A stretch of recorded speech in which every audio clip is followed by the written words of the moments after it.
Happy Friday, everybody. Happy Friday. Hope all is well with you guys. It's been quite the zoo around here. We've done a community day, couple small community days as we continue to try to get the community area ready for our spring festival and also Joe Salatin. So there's been a lot going on there. And in fact, today I worked all the way through till I knew I had to get up here to get a live built so that we could do a live tonight, which typically takes me 3 or 4 hours to complete. So I came up and did that. You've been pretty much painting, right? Edging for days. My neck is killing me. That's that core strength you really got to work on. I'm edging the ceiling. It's core strength. I don't know what that has to do with core strength. It's your neck. You're in the, looking up position. Yep. Well, but it will all be worth it. We've got a lot of good stuff going on, and the community building is coming along, and I'll show you guys lots of pictures tonight, and made some interesting connections. And on this, I just want to tell Pete Squatchy, who's in the audience tonight, that I'm sorry in advance. Just wanted to get that. Uh-oh. If there's an advance, then... Yeah. Anyway, it's all good. Let's get some hellos in for the night. Hey, Squatchy was in the house first. Good to see you, bud. Gaines Girl, hello. Tamara Smith, welcome in. Let's see here. My goodness, there's a lot of talk. Chit-chatting. Yeah, that's good. Terminator's in the house. Good to see you. Beth Emily, happy Good Friday to you as well. Yes, let's see it here. is Good Friday. Yep. Carrie Davis, how are you, Carrie? Good to see you. Let's see here. Oh my goodness, the beautiful Wes Wesley's in the house. Good to see you. My friend Nitos from the way other side. Good to see you. Jane, good evening to you. Let's see here. The real life trad wife is in the house. Good to see you. The king himself, Jeff, Gypsy, Hefty, Lefty, Amazon, Mud Dauber, Slick is in the house tonight. Hey, Jesus, good to see you. The greatest name on the internet. Half of Off Plum. Good to see you. And my buddy Sharpshooter. I think I got a picture in the live tonight with Sharpshooter in it. By the way, if anybody ever runs into Sharpshooter, you really need to ask him the story of how he got the name Sharpshooter. It's a fascinating, complex story of accuracy that I think you guys would enjoy. Hey, my good buddy Mo is in the house. How are you, bud? Kent, good evening. Kent says, evening all. For some reason, I thought yesterday was Friday. I was looking all over trying to find the podcast. Silly me. Yeah. Today is Friday, Kent. But I do understand. Let's see here. Redneck, how are you, bud? Long time no see. Hey, I've got a R2 story for you that I really want to share with you next time I see you guys. Let's see here. There's a lot of talking. That's good. Tina Conkle, good evening. Dana Green, good evening. See here, Leela Eubank, welcome in. Life with Mike and Jen. Good evening. Good evening. I've got some pictures to share of you guys tonight. I've already apologized to Squatchy early, just so you know. It's all bad. Aljo and his far superior better half barber is in the house. Good to see you guys. Grateful Heart Ranch, hello. Let's see here. Christine Beadle, good evening to you. Permatopia Farms, what's up, Mandy? Bonnie Sign, good to see you. Rhonda Benefield, good to see you. Mary Michelle, good to see you. Carrie Davis says, the community video is great. We're going to talk about that a lot tonight. I love doing those community rotations. They never cease to amaze me. I can actually lean back. You guys know, like the front of the community building has those big trees, right? I can lean on one of those trees and just soak it up. And, one thing that I'm really noticing, and I've talked about this before, is the capabilities of the community is growing by leaps and bounds. It used to be in the very early days, there was a lot of stuff, and I don't mean this disrespectful when I say this, but there was a lot more babysitting going on. There was a lot more, okay, this is what happens, this is what happens. When it's getting to a point now where you can pretty much say, all right, you 5 are on this task, and I don't have to do anything, and just go back to whatever I was doing or get on to the next task. So I'm very, very proud of them for that. We'll talk some about that. But thank you, for Carrie. Learning skills. Yeah, it's big. I mean, leveling up and building the capabilities in others. And yeah, Joe always talks about our job is to build the capabilities of others. And I think there's a lot to that, Hey, Shaw 54, good to see you. Stan Guthrie, hello. Louise says, B, you look glowing tonight. Thank you. It's the sunshine color shirt. Pete Looks says, like "Oh, great. sunshine. Should I be scared? I don't know.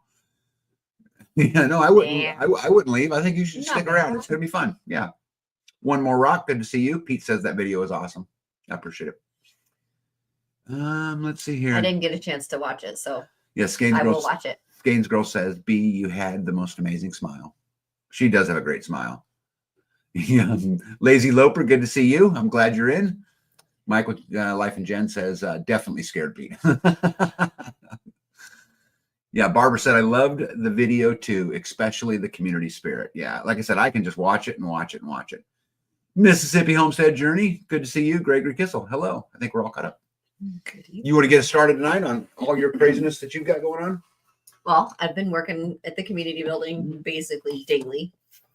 I just painting, edging the ceiling. How many hours does that count daily? When you say you're there daily?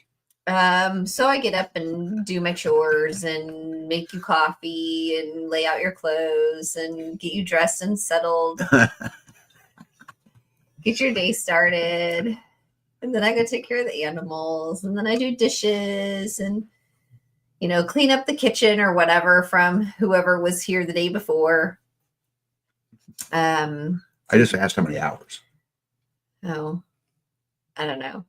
So- It depends. It depends on the day. Some days, one day this week, I was there, I think probably 2 hours. And it was just like, after everything was done, it was an evening block that I had. And I just ran down there for a few hours before chores.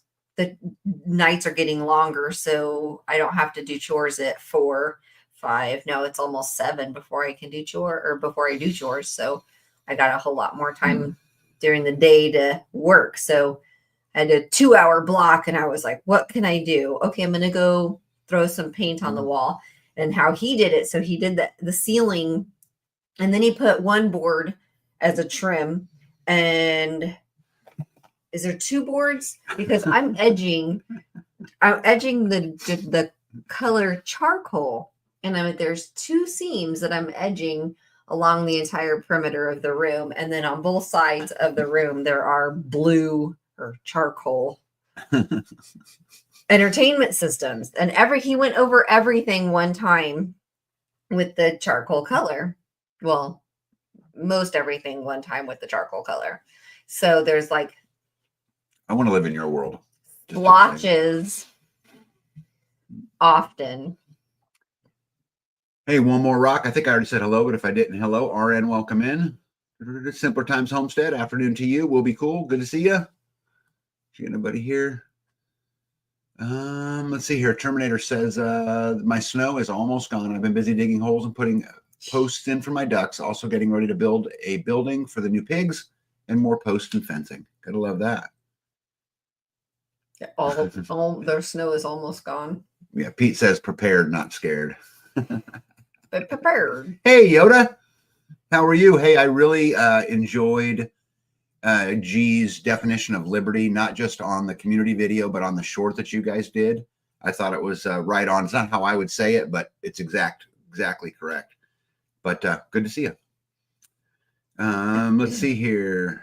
Half Bubble Off Plum says trimming trees before hurricane season comes. Temp gauge shows 97. Ouch. Ooh. It was like 60s here today, right? Today, but yesterday it was warmer. 70 some yesterday. Yep. I'm sorry. Go I ahead. thought it was warmer than that yesterday. Anyways, so you had already mentioned the community work day. We had like 40 people here. I had RSVP'd or I had RSVPs for 40 people. So I had planned food for 40 people. I'm not sure if all of them had shown up or not, but we had all kinds of stuff going on, as you could see in the video. Yeah, you guys, if you haven't seen the video, you should go watch it. But we processed wood. Might sound weird for a community building day, but they knocked a tree down too, yeah, right? One so tree. They cut a tree down, and then there were trees that were already down that they cut up and then split. So they put in rounds and then split and then put into the crates, which is that all by itself is a chore. So we got that done. We got and that, let me still stop right there. Cutting the wood up that was laying down. They're actually, they drug a couple logs out of the creek bed and just clean that whole area up. But it's kind of got a double purpose. I get it cleaned up for the event and all that. But also, we put up, 5 cords of wood. that I don't have to put up now that's just put up for the. Well, that whole camping area on the other side is open now too. That's right. There was a whole bunch of cleaned it all up. like brush and stuff. All that brush is gone. Yep. Clean it up. Hey, real quick, Silver Lining, good to see you. Make sure I get everybody here. Silver Lining says the community building looks fantastic. You guys have done a great job. We've had a lot of help. Yes. Which has been nice, Yes. But anyway, go ahead. Sorry. So we got a lot of the wood cut up, and then we made a road, right? We had this low water crossing where when we would go to the community building from our house, you have to walk is that what you were talking about? Make a road? Yeah, and so we put a couple big concrete culvert pipes in it and built a road up over the top of it, so it's no longer a wet crossing. No, you go straight across now. Yeah, it's really nice, isn't it? Yes, it is. Yeah, I got some. I need to bring some topsoil in, do some more grading, and then plant some grass on it and let it go. But that was a big grass on the dirt on the sides and kind of slope it out. How are you gonna mow that? Or I'll make a low slope so I can just drive her up with the lawnmower. Okay, it'll be easy. Why don't you talk about the cleaning process, because you guys cleaned a ton inside that building. There were, when I got there, I was just still trying to get food stuff done, and you're like, hey, there are like women standing around here, and I'm like, oh. And so I hurried up and I ran over there. And yeah, there was a bunch of women there already. And so like their guys are all on chainsaws and skid loaders and zipping around. And so the girls, I was like, okay, let's start. So one lady was like, okay, like we walk in and there's just stuff everywhere, like because tag was in there last, so every single table had at least one tool on it, but mainly every table had 75 tools on it, and then screws of this water heater goes on this table, and over there had a whole bunch of different other things, so it's like, so I think Nikki was like, okay, well, like, where do we start? And I was like, well, I guess somebody should we need to start bringing tools into the pantry, and we'll just, I guess, have somebody start organizing the pantry. And she goes, all right, I'll do that. So she just volunteered and started like, okay, like items go in like spots. And then, so we just started bringing tools over to like the door. I can't find anything. Really? Because it really is organized in there. She did a great job. How come you can't find anything then? Because it's a whole, building of equipment and stuff condensed into because you left the water thing. Yeah, so he found that the water heater froze, and he left the water heater open and parts everywhere. And he wants to save them because we may need them again sometime. We bought another water heater, the exact same water heater, but we need to save this one. And so your story is silly. I didn't put it together or take it apart. So I'm left with the parts. So find a Ziploc baggie, put parts in it, put the water heater back in the frame, and try to put the lid on it, try to put all of the things that go to it together, or that I think are that, and then try to put that in a spot where he can find it later. Hey, real quick, happy anniversary, Terminator. Getting ready to celebrate their 47th. Congratulations. Yeah, that's a lot. Hey, real quick, before you go any further here, hold on. Conserve friends, welcome in. Make sure Nurse Wang, welcome in. Good to see you. Let me see here. I think I got it. Okay, go ahead. So it's just picking up after Tag, basically.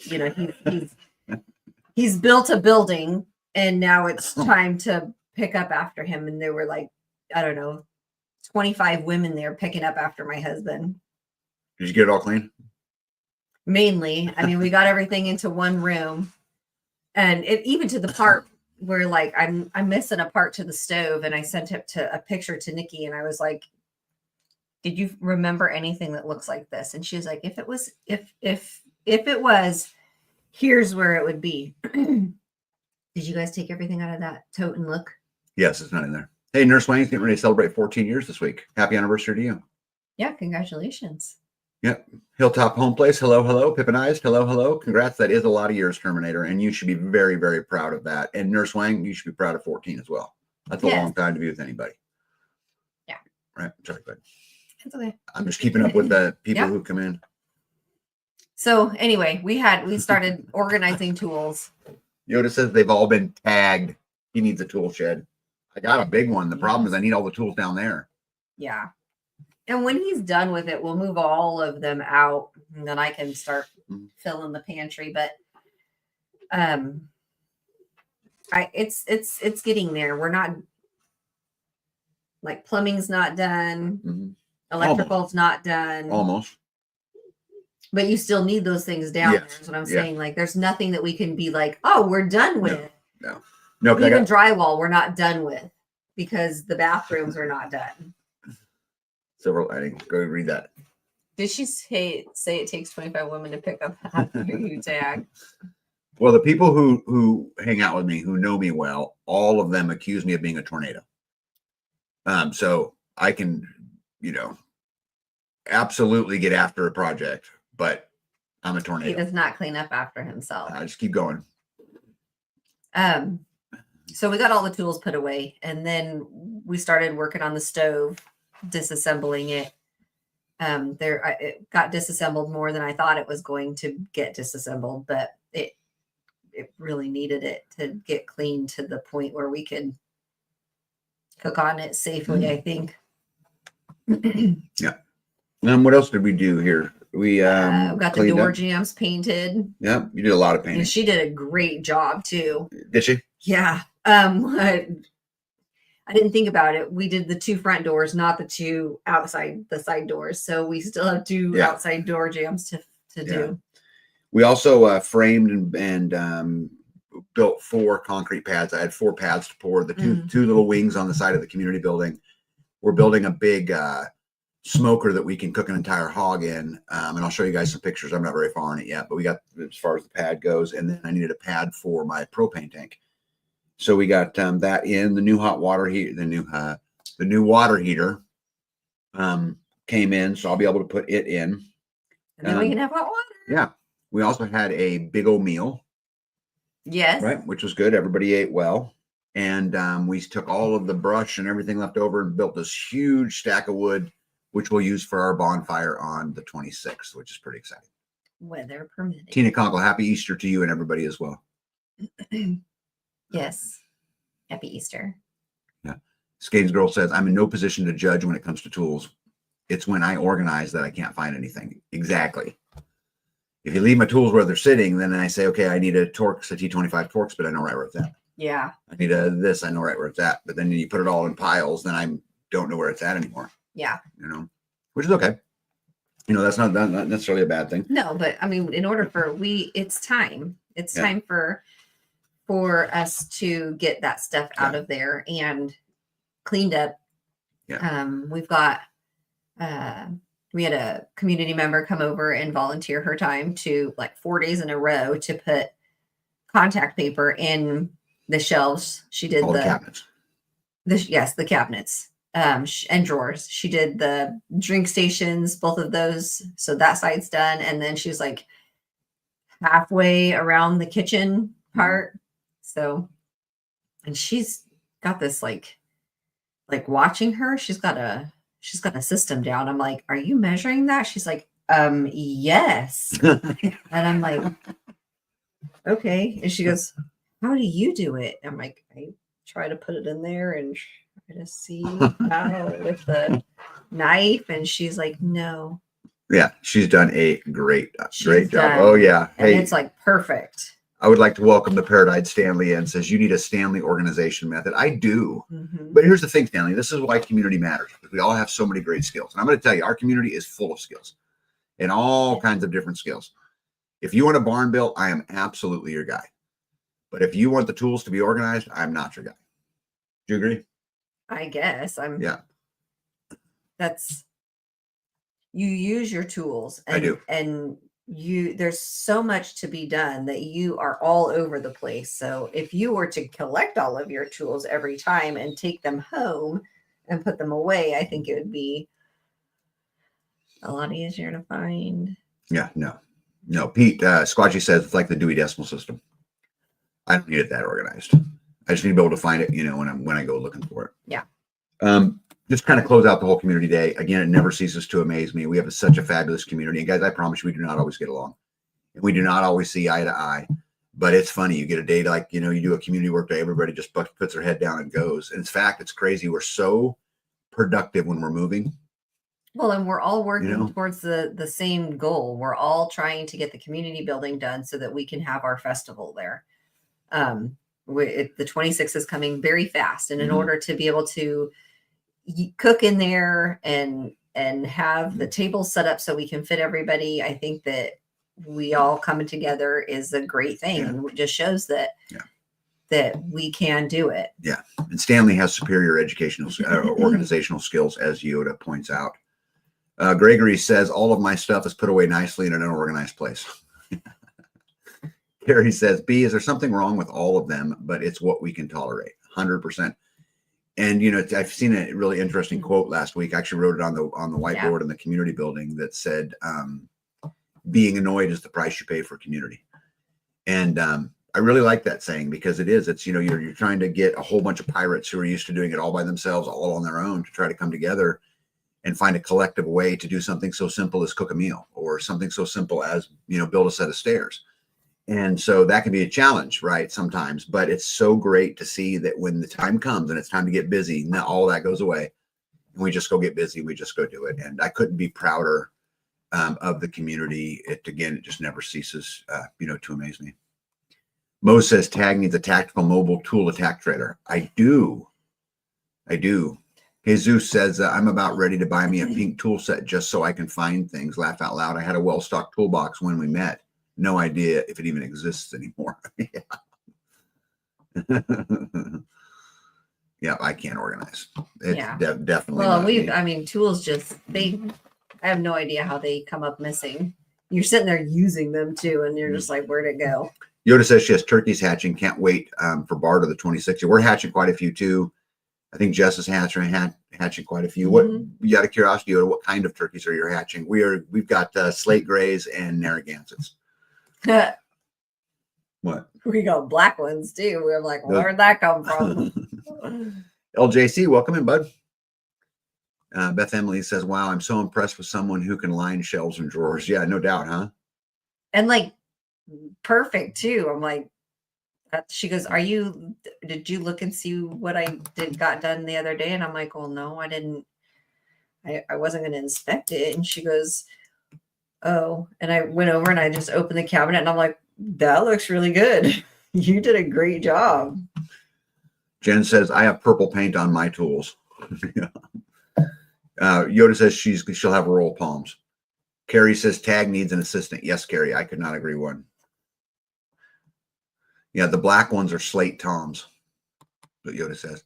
That's what I think too. Either slate or Narragansett. I think they're all dark because our Narragansett tom is darker than the hens. Yeah, but this is a Spanish black, is what it is. It's solid black with yellow eyes. But we don't have a Spanish black. That's the thing. No, but we had a Spanish black a year and a half ago. Babe, there's no way that bird. Come on now. Babe, a year and a half? Oh my God. You don't know. Could be the genes in one of the silver ones. Could have been the dad, because he gave all of them to the neighbor. Terminator's hanging miniature white turkey, Spanish black, and bronze turkeys. And Tamara would like some turkey poults or some eggs to incubate. Yep. Jen says, Mario don't care if the tools are purple. He'll grab them anyway. I would too. Yeah. Gregory says, are turkey eggs difficult to hatch? No. But I'll tell you, the thing about a turkey is the first 2 weeks of their life, they are looking for every single reason in the world to die. I think it's longer than 2 weeks. I mean, it's the early parts of their life. So easy to hatch. Several months. Yeah, no harder to hatch than a chicken. But man, they just die super easy. Just super, super easy. Now, once they get to be a little bit, they get to be teenagers, they're bulletproof. They're hard to kill. But before that, for some reason, they are just dumb. Yeah. Tamber says, nah, but the babies will die on you. Yeah, for no reason. Yeah, like I said, I think they actually walk around looking for ways to kill themselves. Because they just, anyway, they don't. But anyway, I'm looking forward to the 26th. We'll have a lot to barter too. I got some building material. B's got lots of plant starts. We got chickens, turkeys. What else? I don't have chickens. You know what chickens you're getting rid of? No, Oh. I have already gotten rid of them. Yoda says hard to kill unless they come to Grumpy Acres. Yeah. Turkeys are just not that bright, but we've had no problems with them once they've gotten to be teenagers. But man, before teenagers, they're like, yeah. Hakestraw54 says, I hang all my wrenches on a 2x6 and label above each one with a Sharpie and do the same with my sockets. Makes for very quick to identify when needed. Yeah, I'd love to get organized. If B would quit creating projects for me and I could spend some time in my shop, I could get there. Which I have a story about her slave driving here a little bit. I did not say let's build a community building. Yeah. Yoda says goats too. Very cool. What else you got, bud? Okay. Okay. Turkeys. I've got turkeys growing. I've got turkeys hatching. You saw that I had another black one. I had given 7 turkeys away, and in exchange, I got 6 Sussex chickens back. That don't sound like a very fair trade. Well, that's what was grown. You got rid of turkeys you didn't want I got in exchange for something you wanted. For something that I wanted, yes. Cameron said I could bring some Mystic Moran hatching eggs. I don't even know what those are. Bring them. I don't know what they are, but yeah. And Jen says, if you're going to be dumb, you better be tough. Yeah. Isn't that the truth? That's the truth. But then today I got 12 new turkeys that just hatched. So. Oh, you had 12 today? Mm-hmm. Today. Any of them you're going to keep? Yeah. How many? I think 4. 4 you're going to keep? Mm-hmm. Yeah, and then she'll get rid of the other. And the ones that she gets rid of, they just go to the community. You know, what she's trying to do is get rid of all the slates and just focus in on the Narragansett turkeys. And so what's crazy is the blue slate. I mean, they're rarer than the Narragansetts. And so we will not have a hard time finding homes for all of them. Oh, yeah. No, I don't. There's people at the school who are like, I'll take them. I'll take them. I'll take them. Yeah. Okay. Yeah. Well, let me see what I happen to have. Hey, my longtime friend Dan's in the house. Dan, how are you, buddy? Yeah, Yoda said she'll take some slate females. So right now I've got 2 brooders going and 1 incubator going. I happened to walk down the other day where I was coming back from the community building, and I had taken a shortcut through the woods, and there's a pile of brush sticks right there. And I looked over the pile and there was something white. I'm like, oh no, I think I know what that is. And so I ran inside and grabbed a bowl and ran back out there. And it was a nest. And I had found another 12 turkey eggs and like 4 guinea eggs and then a crap ton of chicken eggs. Like this pile of eggs was tall. Well, they had like hollowed out a dirt spot and then filled the dirt spot and then put eggs on top of it as well. So as I was collecting these eggs, there was several layers. And then at the bottom, the ones at the bottom were broken. So I don't know how long this nest has been sitting there. But with the 8 hens that I have, I've only been finding 1 egg a day. So there's a nest of I don't know how many somewhere else. So I gathered all of the turkey eggs and brought them in and put them into the incubator. The guinea eggs I left there, and the chicken eggs I fed to the dogs. So and then it rained that night. So I'm sure that the guinea eggs are probably not good, but leaving them there told the birds that this is still a safe place to lay. And so when I was done with chores today, I was walking and I happened to walk that way and there was a turkey in there. So after the live, I'm going to go back over there and I'm going to see what I can find. And I'm going to snatch the turkey eggs and I'm going to leave the guinea eggs. And then I'm going to feed the chicken eggs to the dogs. And I'm going to do this until I can collect as many turkey eggs as I would like to have. Yeah, Gregory says, how old does it take to grow turkeys before processing? Well, if you're talking about like a broad-breasted turkey, it's like 16 to 20 weeks. If you're talking about a heritage turkey, it's like 24 to 28 weeks. Couple years. Well, no, it's 24 weeks. 24 weeks till they're at butcher weight. Yeah. 24 to 28 weeks on a heritage and for a heritage. 16 to 20 on a broad breasted. Oh man, they're still so little. Hey, Zach's in the house. Unique Prepping. What's up, Zach? How you doing, buddy? Well, you were wearing the same hoodie because we were twins, dude. I'm just an older version of you. Not as good looking, but older. So not as good looking and older. No. Twins. Hey, Karen, how are you? Yeah, Karen says, I just finished Good Friday service. B, more turkeys, more turkeys. Yeah. I don't even know what we'll do with all of them. Well, but here's the thing. They're not all going to make it. Right. And that's what I was trying to explain. It's not, I'm shooting. I mean, I don't even know what I'm shooting for because that's what I was asked. She was like, how many do you want? All that we can grow And I was of like, the kind that we want. I don't have a number in my head because I mean, I started with 14 eggs and I got 2 that I wanted to keep. So I'm like, okay, well, that's not a good ratio. So then I had another 14 eggs and 12 hatch. There's still 2 in there, I think. Maybe there's 3 in there. Maybe I had 13. Anyway, I'm not sure. I'm all confused with all the birds. There's a lot. So you got the turkey. I've got some coming. I've got some going. I've got some hatching. I've got one with sproul leg. It's all blue, and I'm like, and I band-aided it, and it was all like, and then it started bleeding, and I'm like, no, and then I gave it to somebody who had time, and she was like, oh, help it, and I'm like, okay. Yeah, Yoda says, I want to hoard turkeys this year. Gut instinct, followed up by Tamber, who says, don't count your turkeys before they hatch. Yeah, that's well. So make sure I got this right. So you've got the turkeys sitting on guinea eggs. You're stealing the turkey eggs, and you're feeding the dogs the chicken eggs. Yeah. Okay. See, I'm following, right? I'm following. Yeah, I'm not, my ratio is my plan of growing my Narragansett flock was like, oh, this is what I'm going to do. And then I'm like, oh, yeah. Okay, here's 2. And then I'm like, oh, yeah. Okay, here's 2. And I'm like, this. I thought it was going to be easier with all these eggs. I thought that like, babe, when you have a whole bunch of blue slate turkeys running around, females laying eggs, you're going to end up with a bunch of blue slate turkeys. I mean, I don't know how you don't. I had 2 Narragansett girls and the slate Tom, and I had all slate babies. So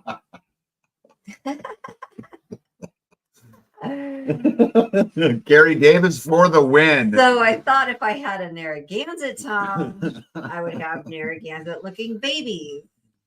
And I'm not my ratio. Those technically my slate hens are half slate, half Narragansett.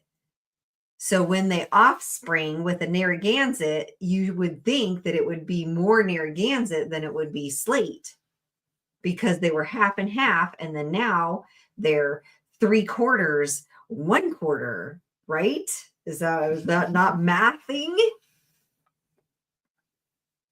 Anyway, my ratio is not working the way I thought it was going to. Gregory says, my fear around our place would be the predators everywhere, which we have lots of predators too. Do you let them run loose or pen? Do they run loose?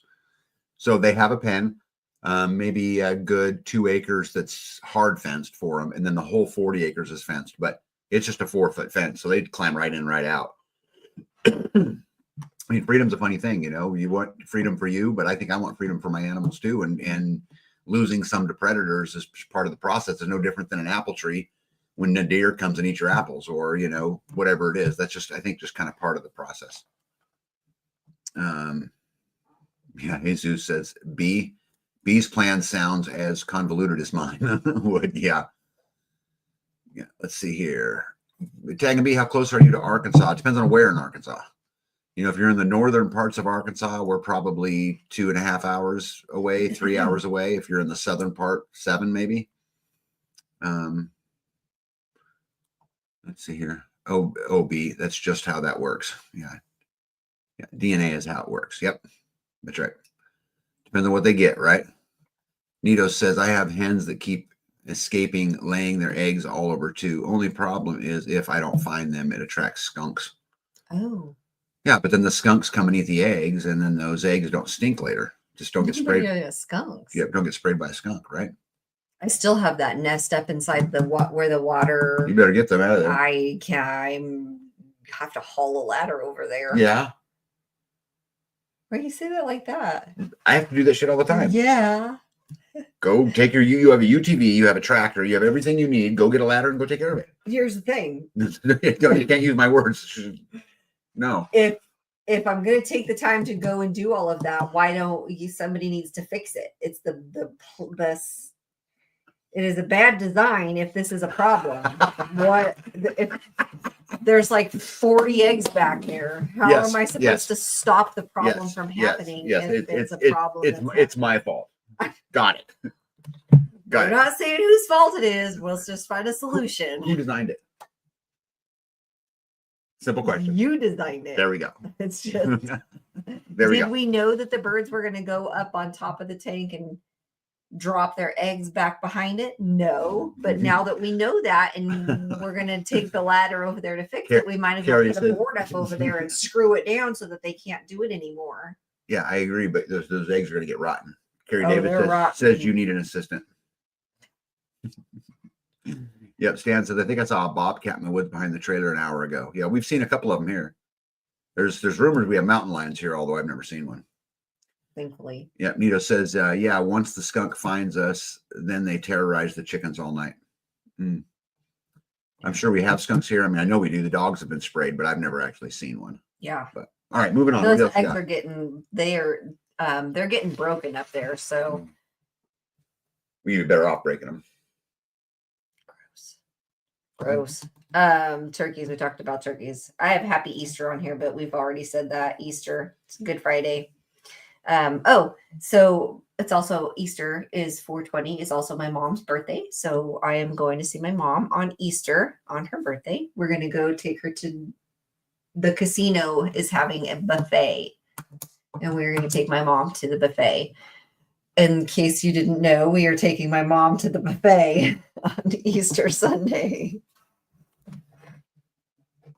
So that will be fun. Something else, taxes are totally done, thankfully. Yeah, it's Done. now you guys notice it's April 18th. Well, we didn't have it live on April 15th. Just saying.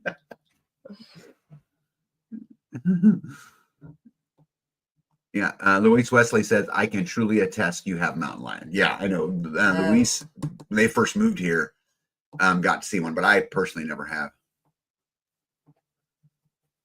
Yeah, you are 5 from us in Northwest Arkansas. We are about an hour and a half from Mountain Home. Okay. I think it's Mountain Home, right? Mountain Home area. Yeah. Okay. Go ahead. Anything else? Plants going into the ground on Monday. Cleaning out the greenhouse. We have nice weather coming. I'll show you guys a lot of plants tonight. I took a lot of pictures of all your stuff. And okay.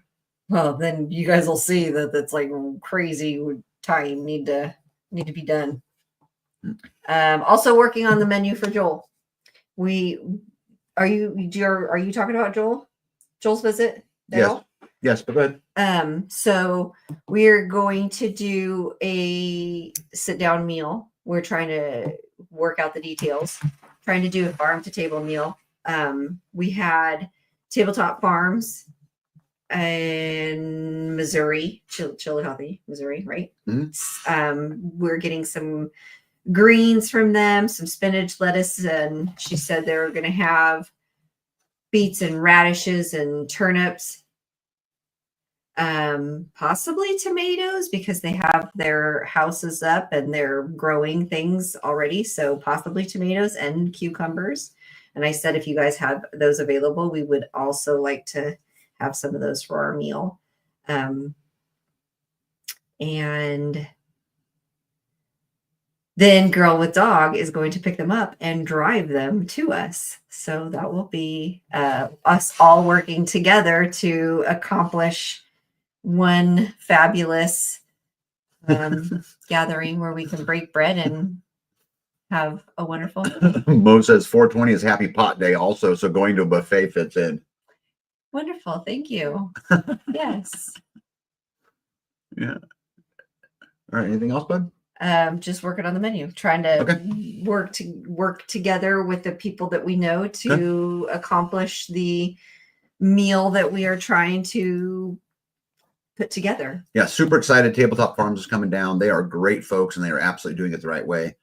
And some of the hardest working people that I know. And so it'll be great to see them. It'll be great that the salads and things like that we serve will all be farm grown, right? In this area. And so we're gonna roast pig. Yep. Right. We got roast it, smoke a pig, a Smoke. lamb, some turkeys, a goose. So we'll Nope, have we're just doing one turkey. one turkey. And we're going to cook the turkey inside so that it's not cross contaminated with either the lamb or the pig. Mammals. Okay, I don't know how you do it. Yeah, and then we'll we have potatoes coming one turkey's not enough, but go ahead.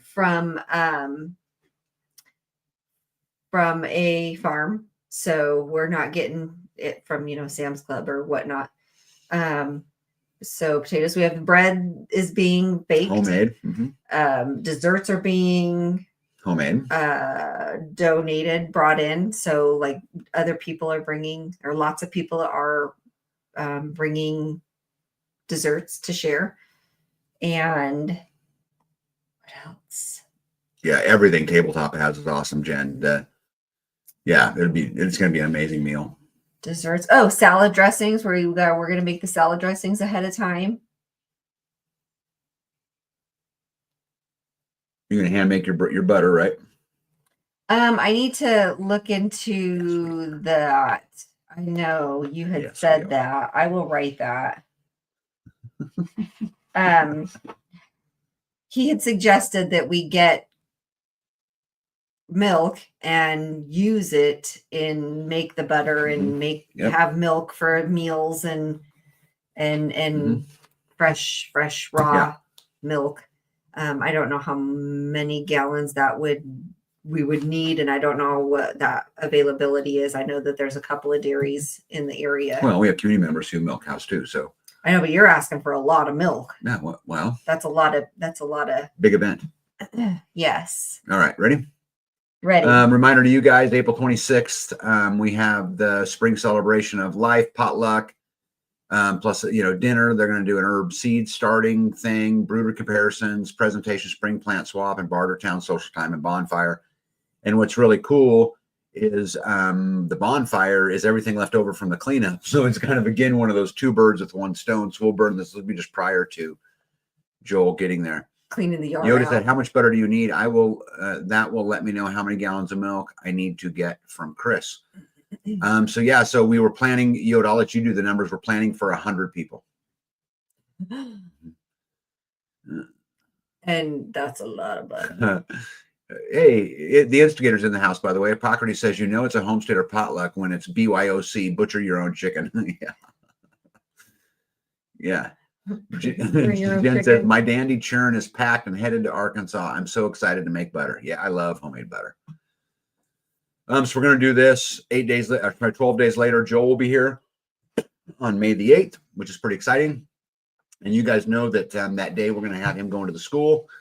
I do have some news on this. So B and I and some other community members attended the board meeting, had a good conversation.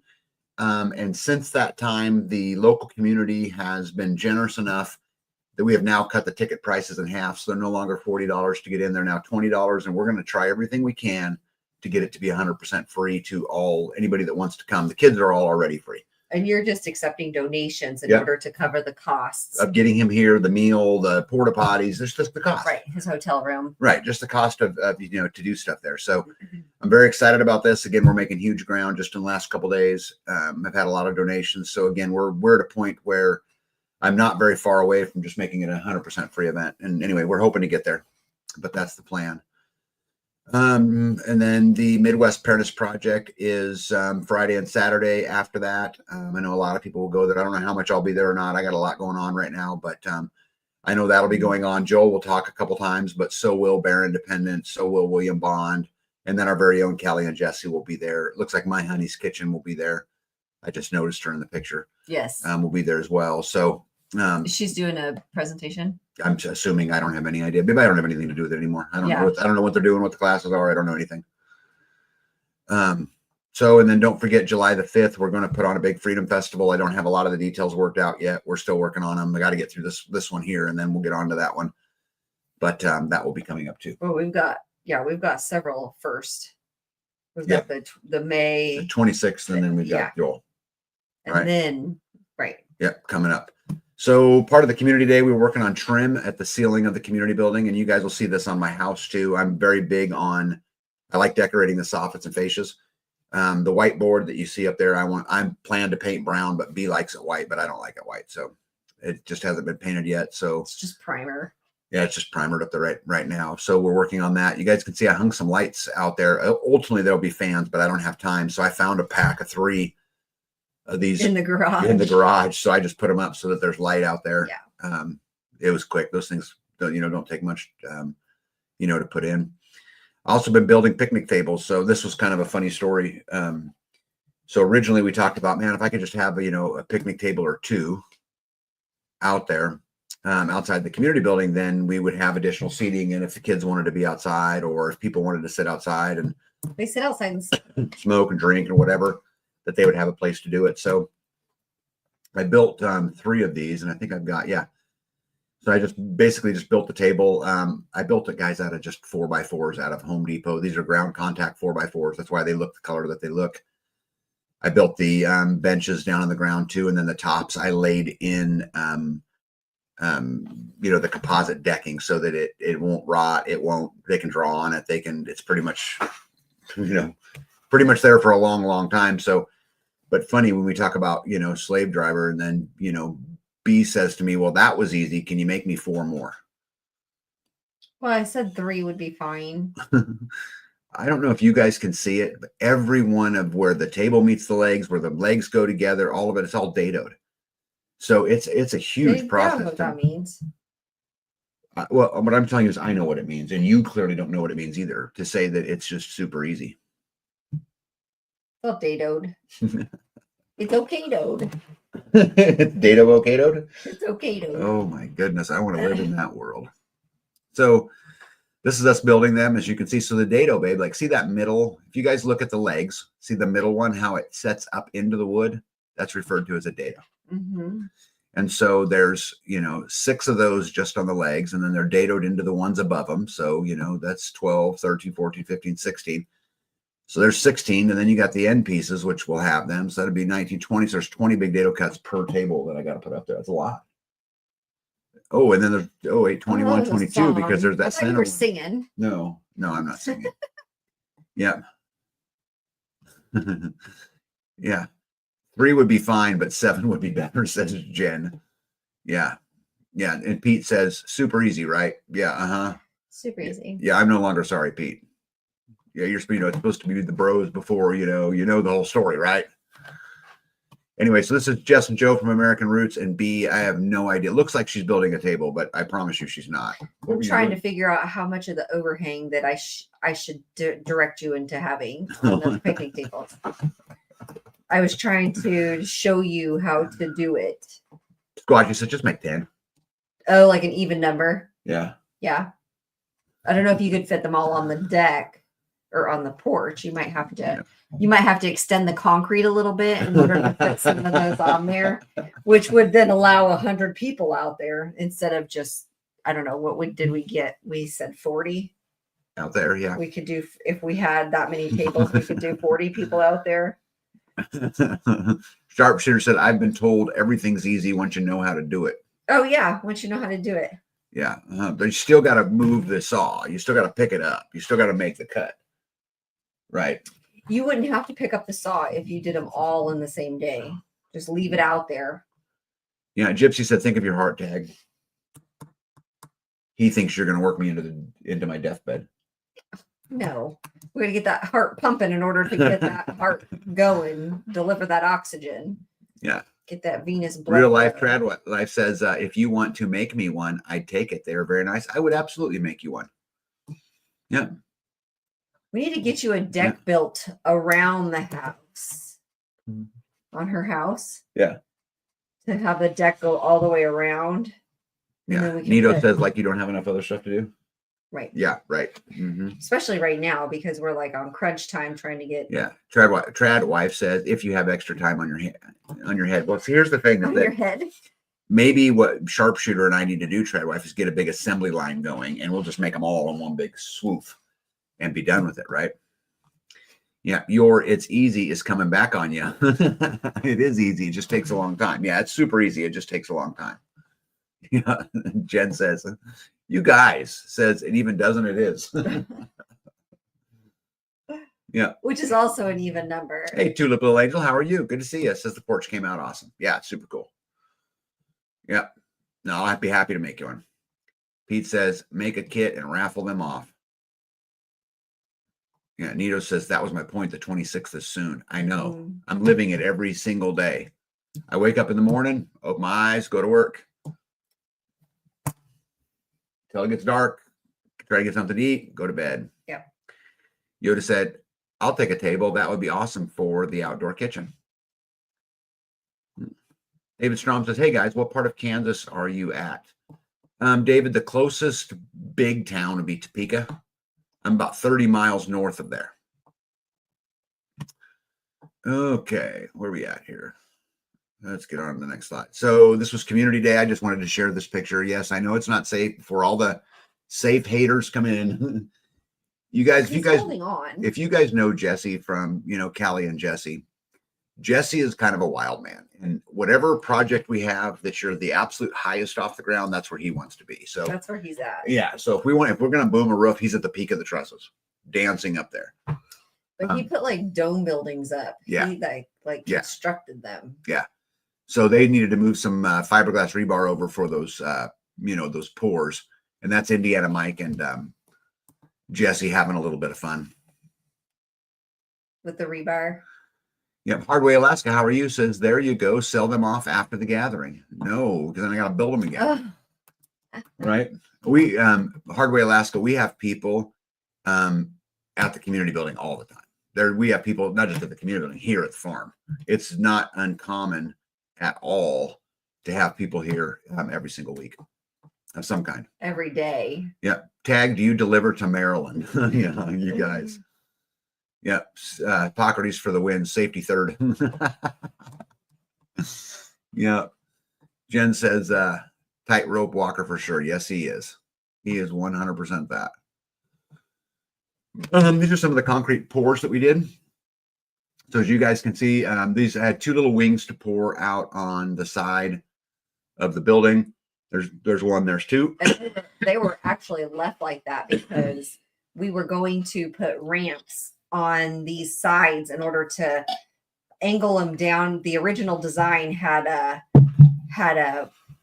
drop off, I guess, at the building, and we had decided to bring the dirt all the way up to the building and make it a zero entry so that it wasn't such a drop off, such a hazard. And then also it left the opportunity for more things, I think, out front. So we just filled them with dirt and then put concrete over them to make a patio longer, and then brought the dirt up to it so that it was, again, zero entry. You could just push a wheelchair right up into there without any drop off on any side of the building. Yeah, Leela says, people like Jesse give you an ulcer, but they're really handy to have around. Oh, yeah. Yeah, and Yoda says, I guess we're buying plants to cure some OCD. Yeah. Let's see, what other concrete did we get done? Oh, this is going to be a great project. So, I guess Sharpshooter's out of the screen, but that's the trench door from a lot of my videos in the brown coat. And that's my buddy Carl over there. He was a tank commander in the Army, but so we're building a smoke house for roasting this pig. And so I'm going to build a retaining wall all the way around this pad so that I can backfill it. And then we'll build the smoker in the center of that pad. So you'll be able to walk all the way around it. If you look in the background back there, you can see the lid to the smoker. And you can see some of the firewood we put up at the community day. Yeah. So anyway, that's what we're working on. Well, there's the smoker. Yeah, we got 2 rows up of cinder blocks. We got one more row to go. I'll try to get that done tomorrow. and life will be good. Hey, the beautiful MJ from Wisconsin's in the house. How are you? Good to see you. Yeah, see, Jen says green stock area, vertical kitchen, garden, and herbs. Yeah, when are you going to start that construction, Jen? I'm very interested to see how it comes out. Yeah, I can't wait till you're here. Yeah. And then finally, this is for my propane tank. I think I told you guys I bought a propane tank from a place about 2 hours away, a 1,000-gallon tank for $300. And I got it. You had to like have it rebuilt or something. Yeah, I got it hauled back, and then I sent it to the propane company, and for about $500 they'll rebuild it. So I got all new valves, all new everything. It's done. They're going to deliver it on Monday, and then we're going to trench it in. And I put this pad up here on top of the hill so that the propane trucks don't have to drive down to the community building, and they won't be able to see anything at the community building. They'll be able to fill up right here, but I needed to get a pad poured for that. So that's poured and ready to go as well. You can tell those concrete pours are new because there isn't any tools on them yet. Yes, Mo. Yes, indeed. So we have to actually remove the fence that's just beyond this. We have to peel the fence back, trench, run the line for the gas, and then put the fence back so that we can have that paddock area back open. Yeah, Manny asks, how many inches is your propane tank foundation? So it's 14 feet long and 3 feet wide, 5.5 inches thick. I don't pour. A lot of people pour like 3.5-inch pads. I don't. 5.5 is about my minimum. And maybe that's overkill. And I'm sure a lot of people on here with experience will say it's overkill. But for me, I'm never going to mess with it again. So like this pad, what we'll do is we'll clear up all that concrete on the side. I'll put some backfill in, plant some grass seed, and then it's done. The reason why I want them on a concrete pad, twofold: one, it stays level, but the other side is that I don't want to have to weed eat underneath it and all that. Well, it's still, so you're going to get grass around those edges, though. If you're going to plant grass, you're going to have to mow around it. Aren't you rocking around that? Well, in the front of it, we would rock it, like all where that wood's laying. That would all be gravel. But I'm talking about back behind it. I'd plant grass. It's enough grass area to fit the mower where that rebar's laying. Yeah. Pete wants to know, do you use rebar, fiber, or wire? Well, you can actually see, Pete, in the background right there.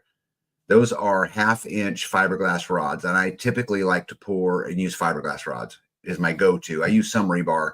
I don't really use any wire. I pretty much just use the fiberglass. The reason why I like the fiberglass is, one, it's lighter, so it's less work on me. It cuts easier, which I like that too. According to the specifications, it has a higher shear strength than the metal. The fiberglass also won't collect rust, so over time your concrete won't fall apart.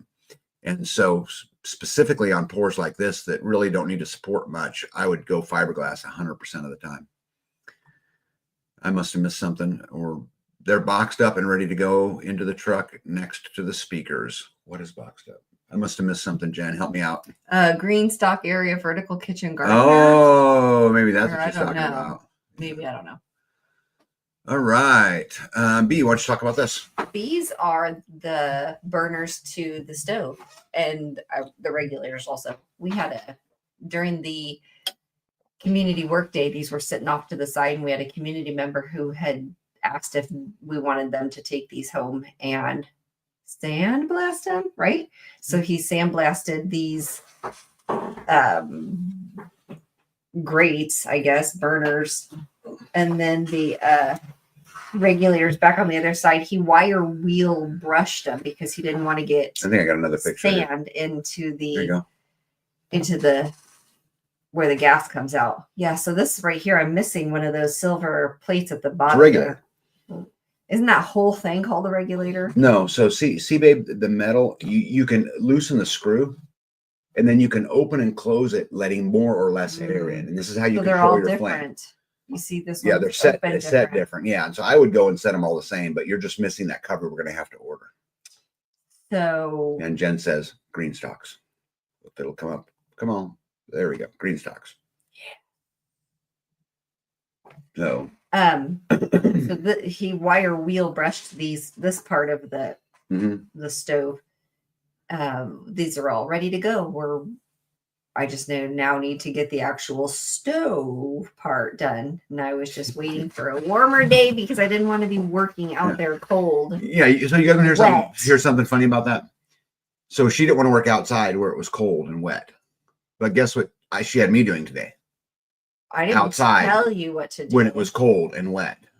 I didn't tell you what to do. You Yeah. picked it. Yeah, I go into the building and her and Just from American Roots are painting. The fire's going and it's toasty in there. And I'm thinking, how is it that, man, What were you thinking? all the boys are outside freezing. I thought you were thinking, wow, I'm glad they're all working too. Good grief. Yeah. We're all working together. What you got there, Bunk? Look, I think those are the pumpkins.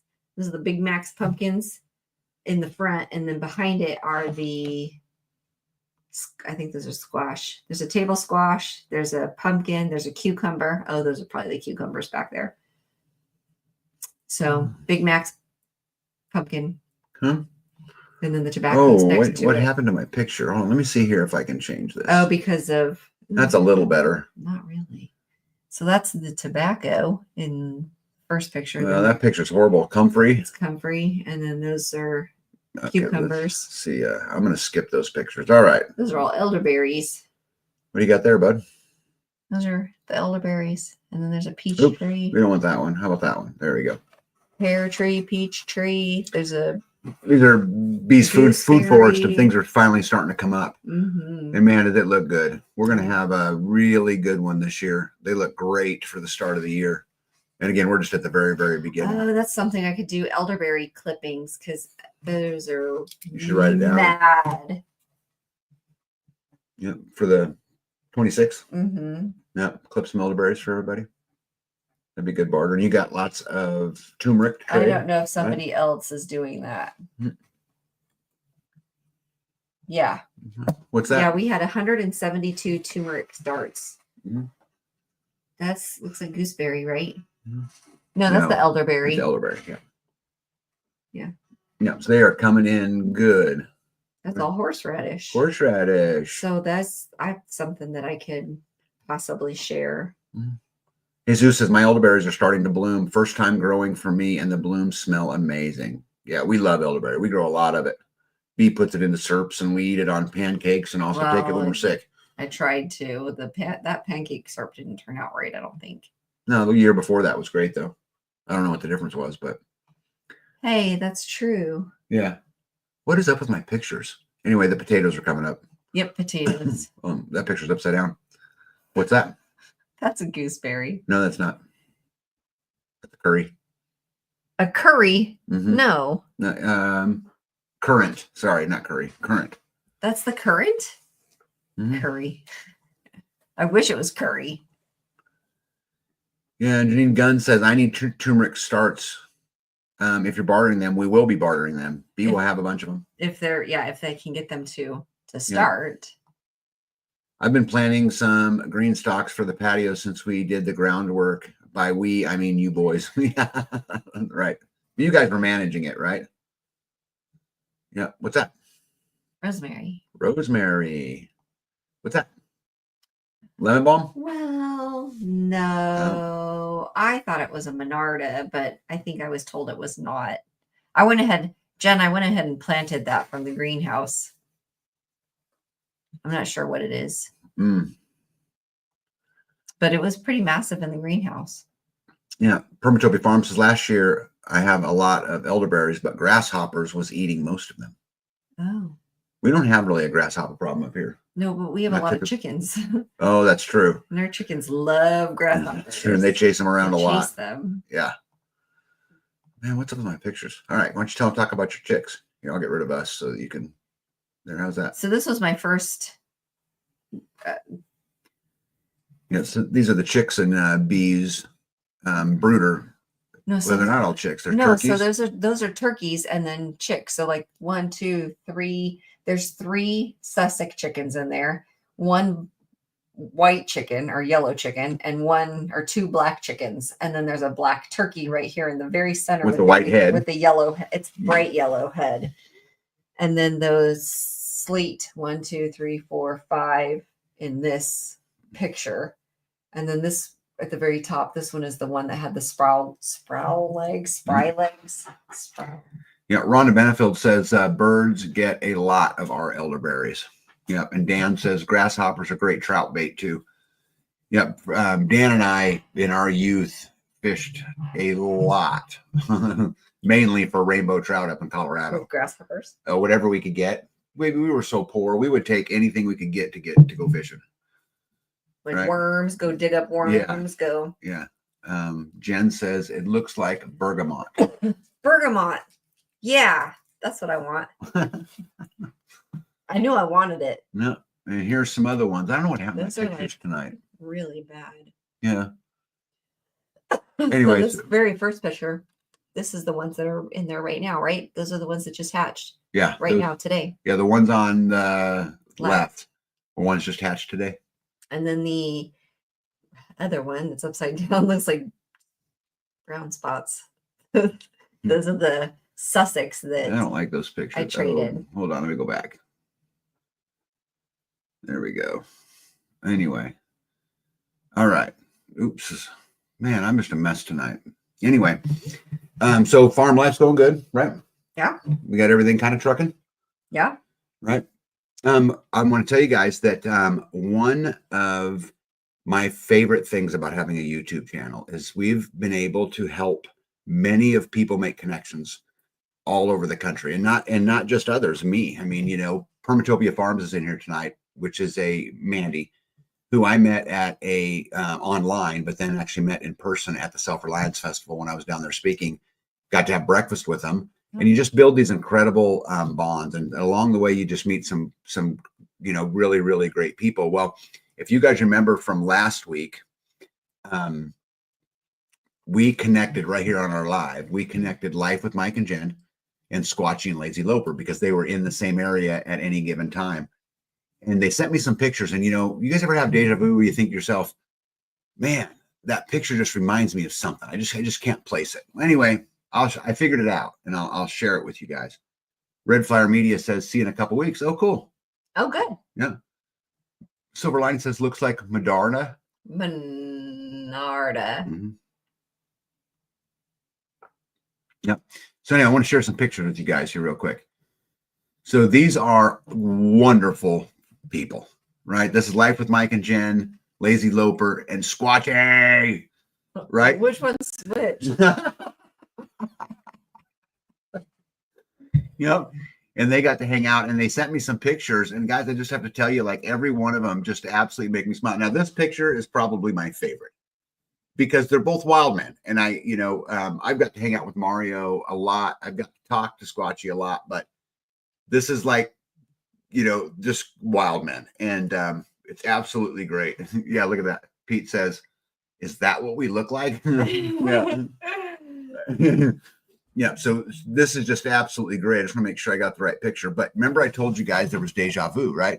And I was thinking to myself, where have I seen those four before? Like they've been in a picture before. And then I remembered. They're from Harry and the Hendersons. Yes, that is them. Yep, they're from Harry and the Hendersons. Yeah, I figured it out. They're famous. They're famous Actors. Right, they're all famous actors. And yeah, I finally found it. It was really amazing. It took me a little bit of digging. For those of you who are younger than me, might not know the movie Harry and the Hendersons. Probably a good thing you didn't use his modeling pictures that she sent us. Oh, I forgot about that one. Oh, Mario. Oh, Mario. You in trouble.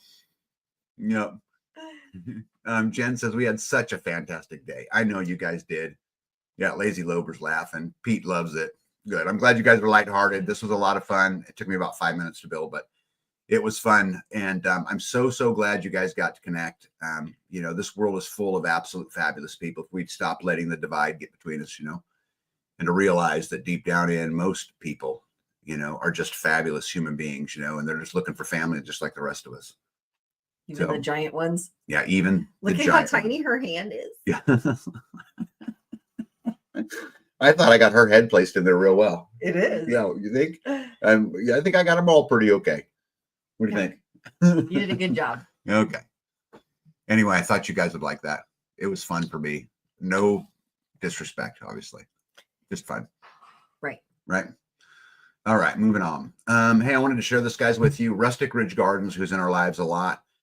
They have a farm stand there in Texas. So I'll just leave this up here for just a second, but always do business with people of like-minded. I mean, that's the way we're going to take this country back. We're going to take it back by voting with our dollar. And, you know, these are great ways. So I'm going to continue to remind you guys that I know of people in the live and people in our community here who do business. I'm going to do everything I can to help promote it. And so any of you guys out there who have a side gig or have a business you want to promote, please send me an email. And if you do me a favor and send me an email, one of the mods, you want to put my email address in the chat, that'd be great. But send me an email and I would be happy to, you have to, I would be very happy to help promote you and your product. And, you know, those kind of things. That's marvelous. Freaking love it. Yeah. Okay. Let's get rid of this here. Okay. You want to check on that? Yeah. All right. Go check on it. Okay. I'll just chit chat with everybody. You going to make it? Oh my goodness. I want to live in your world. Yeah. Mike and Jen, first to both of you guys, I think it's just absolutely awesome that you guys would, you know, go reach out. And I'm glad that you guys found so many interesting connections away from even this world of Life Done Free into other worlds where you guys connected to. And Squatchy and Lazy Loper, thank you for opening up and being willing, because I think you guys made some friends, and how badass is that? You know, I'll take that every day of the week. You know, let's see here. That film is from 87. Don't forget the ibuprofen tag. Yeah. 87. Oh my goodness. You make me feel old. Yep. Ninja class. Yep. Indeed. Hey, don't let me forget Redneck. I got some stories to tell you about R2 that just absolutely crack me up. Yeah. Pete says, yeah, because we were camera shy, as you saw. Yeah. I don't think there's anything camera shy in there. Yep. So here's my email address. Anybody out there who's got a business you want to promote or you want me to help you promote it, I'll do it. I don't want anything for it. I'll do it just simply to help grow the community and to help promote. Because again, I think voting with your dollar is really all you got. I don't think there's a political solution to our problems. I don't think we can vote our way out of our trouble. And that includes voting for, you know, the big, you know, man himself. I don't think he can fix it all by himself. You know, we people have to, you know, stand up and do something with it. You okay? Yeah. Okay. That was quick. Let's see here. Dana Green says, Willis, Texas is 2+ hours from me. Yep. And guys, I'm not expecting anybody to go drive, you know, 2 hours to buy an apple. All I'm saying is if you can, if it's convenient, let's make sure we're doing business with each other, because again, I think that's what makes the world go round. Yeah. You know, Yoda's in here. She does free dried food. If you want freeze dried food, call Yoda. You know, oh yeah, that's nice. Jen says, completely agree. It was a true blessing. Yeah, I bet I would have loved to had been there. That would have been pretty awesome. Yeah. You know, because again, it has just been a big old party, you know, and I'd have loved it. I can't wait to see everybody soon. And you know what, Squatchy and Lazy Loper, we hope someday your paths cross, you know, our path, and then we get to do a little hanging out. And whether that's, you know, me coming to you know, California to do a little speaking at some convention, or whether that's you moving to Kansas, one of the two bound to happen. Right. We're hoping that you move this way. That's called a trial close. Just yes. Okay. Let's do that. Okay, got it. I got to, you know, coach her along, because, well, keep going. Keep trial closing. All right. Well, it's yeah. Pete says we shall see. Yep. Amen. Never know. Should we get to the good news for the night? Yes. Real quick, one more thing, because I forgot to mention it. Something that was interesting in the community videos. You guys know I like to ask questions like, why are you here, or whatever it is. This community video, we went around and we had the camera operator asking the question, what is liberty? And that's a really interesting question, because I think it stumped some people a little bit. Freedom is easier to answer, and some people, they did real well with it. But you know, I would encourage you guys to ask yourselves what liberty is and what's the difference between liberty and freedom. And, you know, Grumpy Acres, if you go over there to their channel, they did a short today and they gave a much longer definition. But as I said in the video, you know, liberty is nothing more than, you know, freedom inside the confines of morality. meaning that freedom don't mean that I can go steal from my neighbor because I want to, right? So it's freedom confined by morality, and that's my version. But you guys go over to Grumpy. He's got a big, long definition that makes a lot of sense too. Nurse Wang says, just starting to sell excess eggs with the neighbors, using it as a tool to develop community on my street. Love that. Well, what a great tool to use too, huh? Amen. All right, so let's get on to some good news. Ready? Yes. Okay, let's do it. So, interestingly enough, did you guys know that 60% of all the pork is produced by one company in the United States, and that is 100% owned by the Chinese government? Did you guys know that 4 companies control over 80% of the meat industry in the United States? More than 10,000 different additives are allowed in the U.S. food supply. That 99% of chicken, 95% of hogs, and 78% of cattle in the U.S. are raised in confinement buildings or feed lots, meaning that they're not moving around freely. Did you know that 80% of the antibiotics used in our country today are consumed by animals? 80% of the antibiotics that are used are fed to animals. In 2016 alone, 18.4 million pounds of antibiotics were sold just for livestock. And this is what we're eating. And so I thought tonight I could go down this road a little bit with everybody and actually look into these claims and see if we can substantiate them, which we can, and see what you guys think of this. And none of that sounds good. Right. So Well, I was hoping you were wrong. No. So Smithfield Foods is owned by a Hong Kong-based WH Group, which acquired the company in 2013 for $4.7 billion, making it the largest Chinese takeover of a U.S. corporation of all time. And Dan's out of here. Dan, good to see you, buddy. Catch you next time. And so they're the ones that control all the pork. Smithfield's Food, again owned by a Chinese company, dominates the U.S. pork market here in the States, partnering with others to control the industry. They're mass-produced, caged-packed pigs. Don't that sound good? Yeah. Mass-produced, cage-packed pigs outspace and undercut American ranchers, devastating local hog farmers. And they'd go on to talk about supporting your local farmers. Smithfield Farms is the place that produces pork. They're the largest pork producer, not only in the United States, but now in the world. And they're owned by, again, the Chinese. Don't buy this product, they go on to say. But what's interesting is, did you know where you can buy Smithfield Farms products? That's the dollar store. Sam's Club, Walmart, Whole Foods, really? Dillon's, Dollar General, Amazon, eBay. Yeah. And did you know that 60% of the restaurants that you go eat at, pork comes from Smithfield Foods? Yeah. Yep. So what products do you guys think Smithfield Food makes? Eckrich. Yep. Farmland. Nathan's, which is supposed to be like the better. Mm-hmm. Yeah. John Morrell cooks. Yeah, only in America could you have a Chinese company named Farmer John's. Yeah. You're talking about marketing, right? So Smithfield, these are the brands in which they market under. And so when you guys go into the store, and I recognize many of these, right? Oh, yeah. And so I just thought next time you go pick up some farmland sausage, right? Yeah. I mean, how many of these have you bought, babe? Oh, several. Yeah. So keep in mind that we are at war with China. We're at war with a lot of the world, and they do not have our best interest at heart. Furthermore, we talked about voting with our dollar. And so if you go buy some farmland sausage and you go buy some Nathan's and some Farmer John's and some, Armor, some Cooks or some Curly's, you're voting with your dollar, And I think it's just real important that we remember that. Yeah.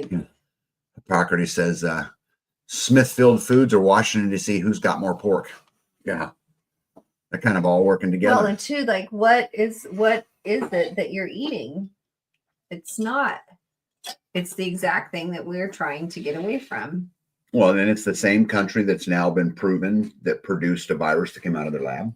Mm-hmm. It's the same country that is poisoning all kinds of things, buying up American land, right? But at the end of the day, the point I really wanted to make is you are voting with your dollar. When you buy any of these brands, you're voting with your dollar. You are pro-China when you make these purchases. It's just the way it is. And, I'm not knocking anybody. You make your choices, but I would really encourage you to vote with your dollar. Should we keep going? Yes. American Rancher shares huge threat to national security. JBS and National Beef are two of the largest beef producers in the United States, and they're owned by Brazil. Brazil also owns Cargill's pork production, which is the second largest pork producer in the U.S., right behind what we just went through, right? America's largest producer is Smithville Foods, as we talked about. Only 4 meat packers control 85% of the American market. JBS and National Beef, both owned in Brazil, along with Tyson and Cargill, means roughly 50% of the American meat distribution is owned by Brazil. So let's talk about JBS and National Beef. So who do you suppose uses this beef, right? Well, did you know that the beef that's used in McDonald's, Burger King, Wendy's, Subway, Taco Bell, Pizza Hut, Amazon Fresh, Walmart Grocery, Instacart, Fresh Direct, Whole Foods Market, Sprout Farmers Market.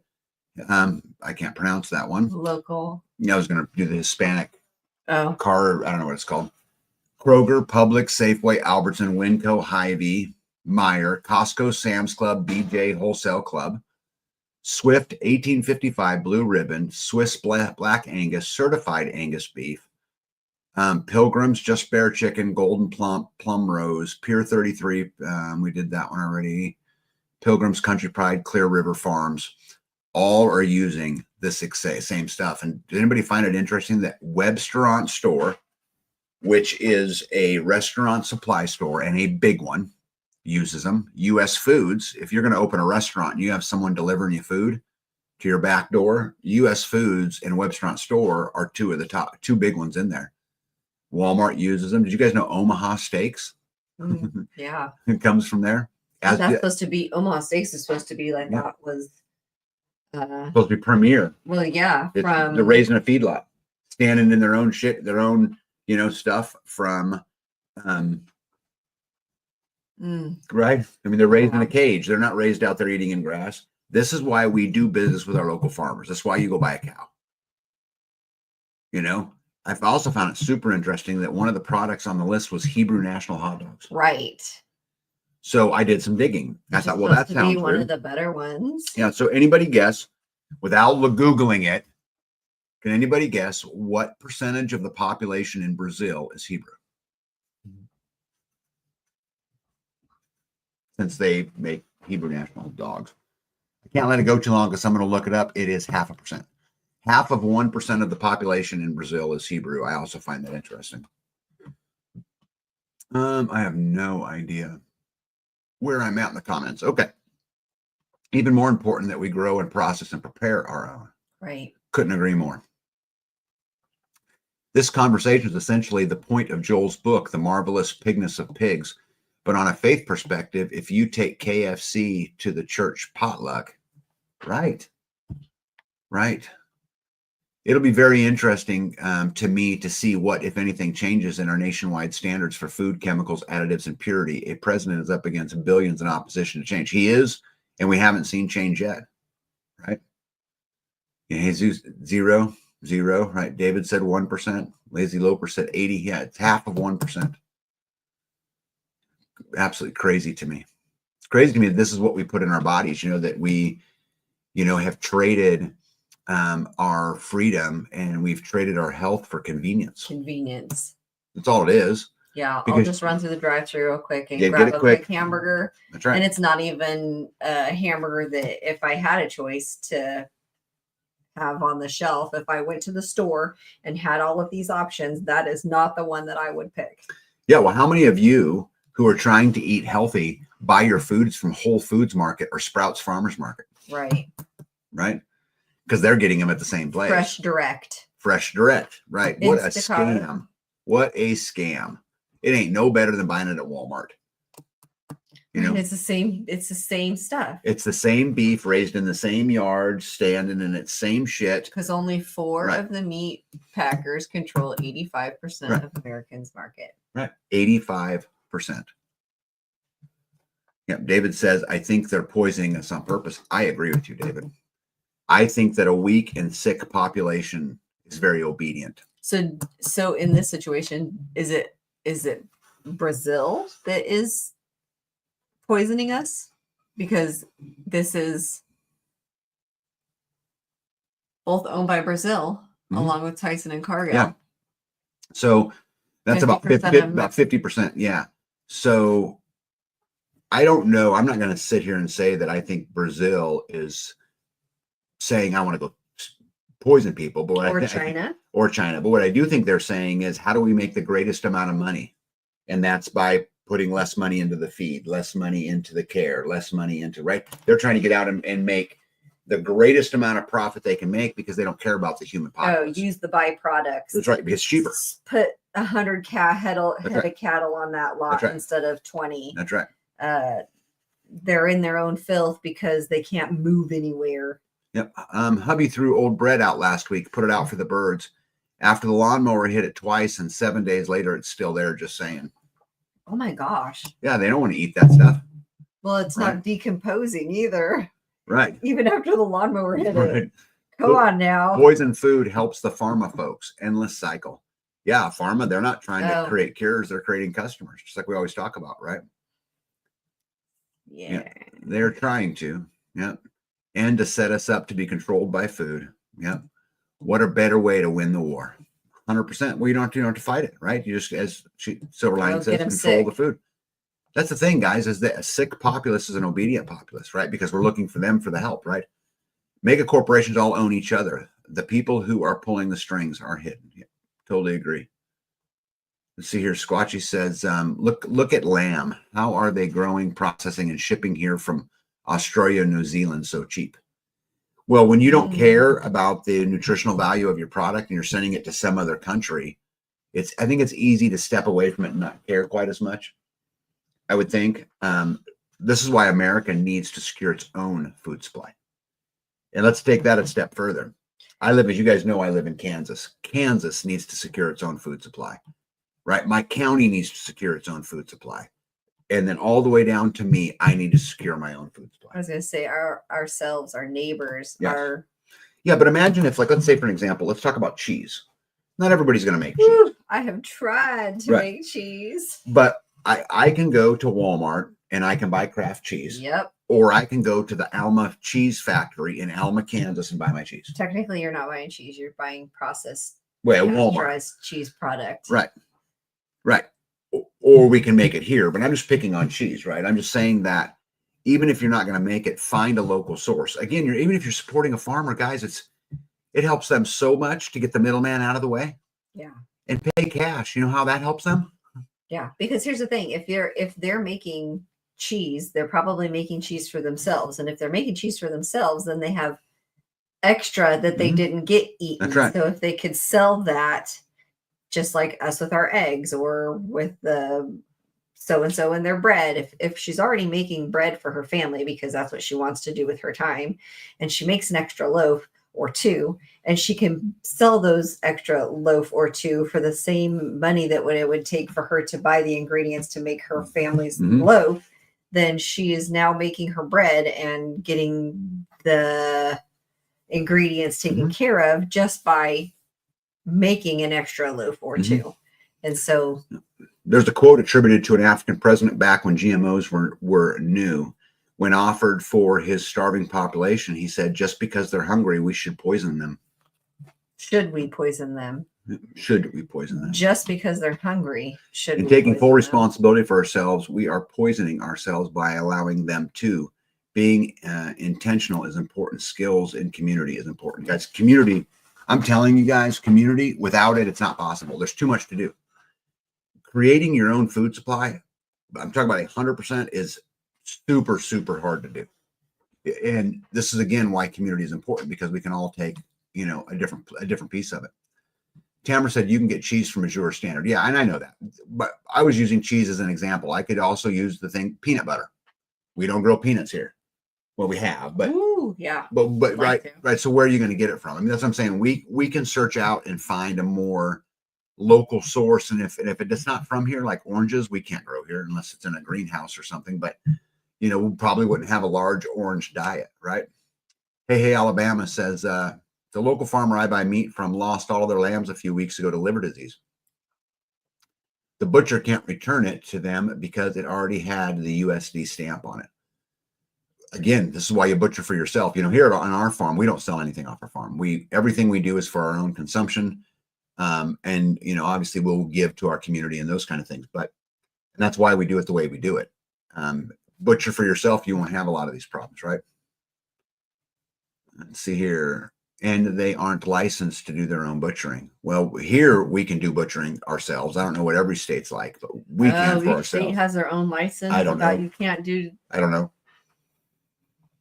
Yeah, we buy from Azure, but you gotta start reading what they carry. 100%. I've encouraged B to be an Azure standard drop at the community building. She has not done so, which is okay. But yeah, there may be some good stuff in there. And Jen says Wallapini time. Ugh. Have you found Azure's in items of bad quality or bad or unsatisfying ingredients? Some other companies out there that are owned by Chinese companies that you guys should know about. First of all, GNC. You guys seen the big deal on military bases. All the GNC stores are owned by the Chinese, and yet they're putting those supplements into our soldiers who are supposed to go fight. Health supplements, yeah. Right. And Syngenta is part of the Syngenta group, which is also owned by the Chinese, and they create the fungicides, pest killer, stuff like that we use. So, and I don't know, there's probably not a lot of people on this live tonight who use those kinds of things, but I know many farmers that do. And so they're getting you from the time you're raising your crops to you're harvesting your crops. I mean, anything we go by. Again, guys, I think it's time we really start taking accountability and responsibility for ourselves, because all this doesn't end well. I mean, you guys have watched the tariff war go back and forth. What's up to now? 245%. Oh my gosh. Yeah. I didn't know that. Yeah. Yeah. Hey, Alabama says, if it had been custom, they could have returned it to the customer for butcher, but not her because she's a business. Oh, Pete says some of the items have been coming from China. Oh, you're from Azure standard. Wow. Yeah, Pete says lazy loper knows. Yeah, what a mess.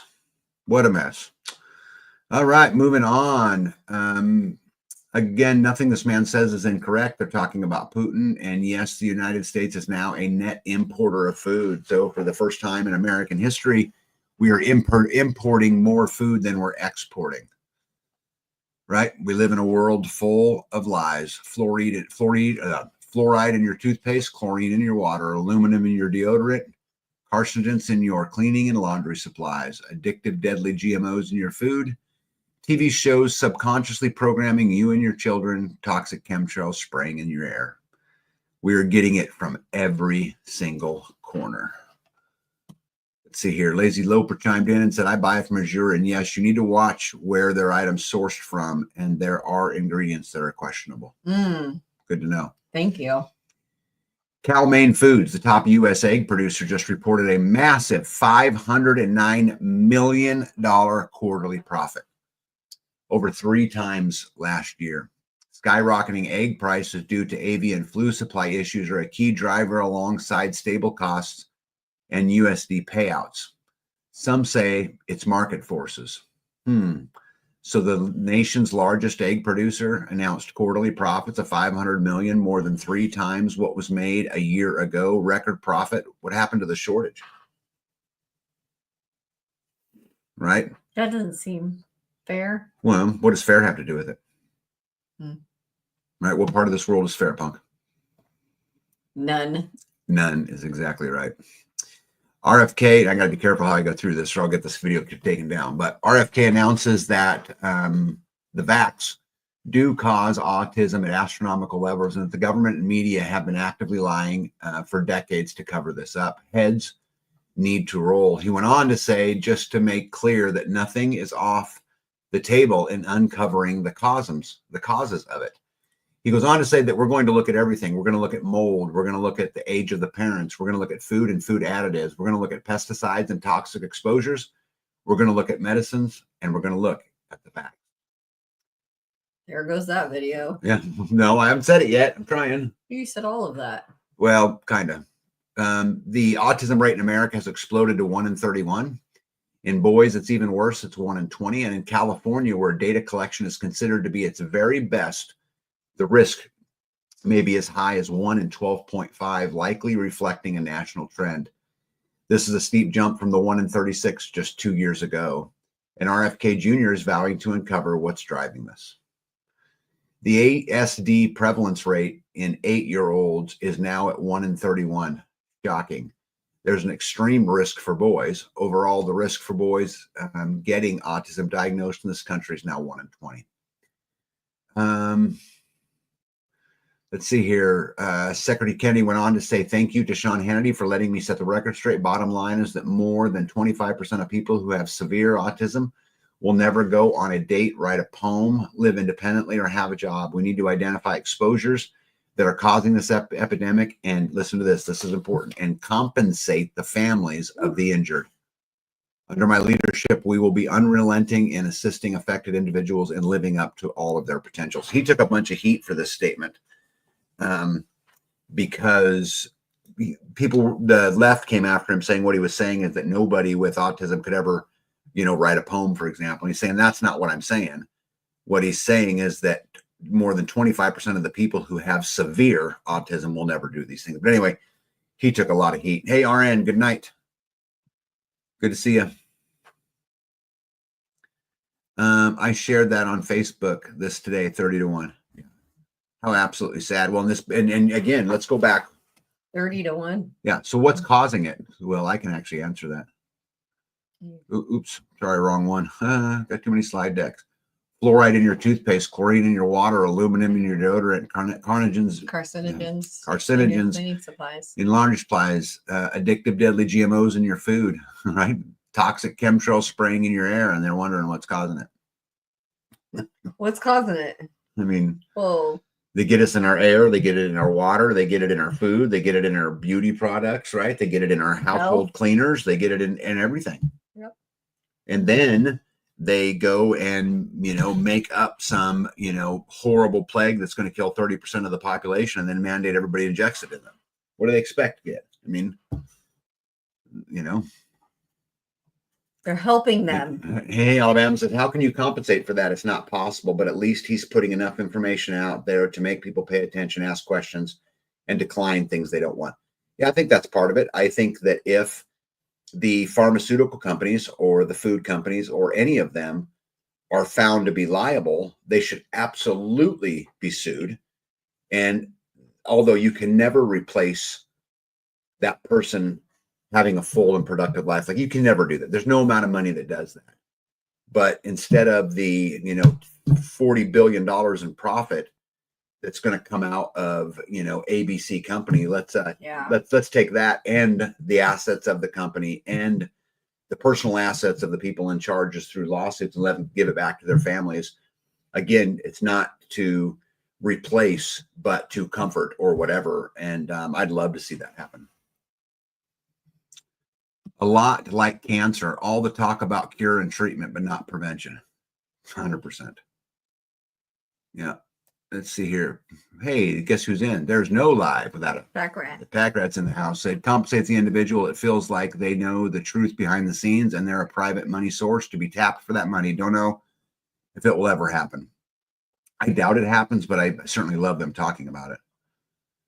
They absolutely should be held accountable. If it was an individual or small business, we'd be held accountable. Yep. That's right. Nito says, but big pharma is protected. Well, for now, right? Carrie Davis says, it's hard to admit you've been played. I don't know. Maybe, for some people, I think for me, it was empowering to wake up and go, okay, I'm not in the dark anymore. I get that. Yeah. And David says, more poison. What a mess. All right, moving on here. I'm trying to hurry. Did you guys see that the that the CDC doctor monitoring the thing reactions may have deleted file, alleges Senator Ron Johnson. The cover-up just got real. CDC doctor at Center for the Thing Safety under investigation for missing records. This is not a conspiracy.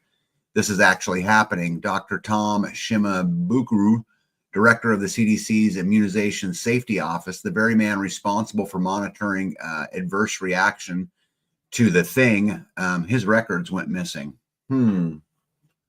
Right? Mo says sued is one thing, but prison would help more.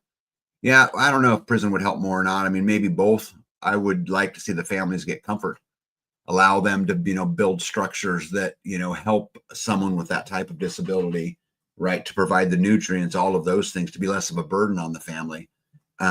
Certainly deserve prison time, but I think I would argue which one would help, When Bayer owns Monsanto, one needs to start asking questions, says Lazy Loper. 100% agreed. Yep. Yep. So it's interesting that Bayer owns Monsanto. Monsanto has Roundup. Roundup is sprayed on the crops, and Bayer treats the cancer, the non-Hodgkin's lymphoma, which is what comes out of it's like the big circle. Yep. Let's see here. She's right. Big picture is patient cured as a customer lost. 100%. There's a lot of money behind each of those potential causes of autism. If people will defend the defenseless, what will they do when presented with proof of one of these causes? G. John's welcome in. By the way, I don't think I said hello to you yet. That make you happy? The G. Johns is here? Sure. Yes, okay. it is. Welcome. Sudden and unexpected said, and I actually verified this, said, turns out losing 30 years of your life wasn't safe and effective after all. New study of the mRNA shot May/life expectancy by 37%.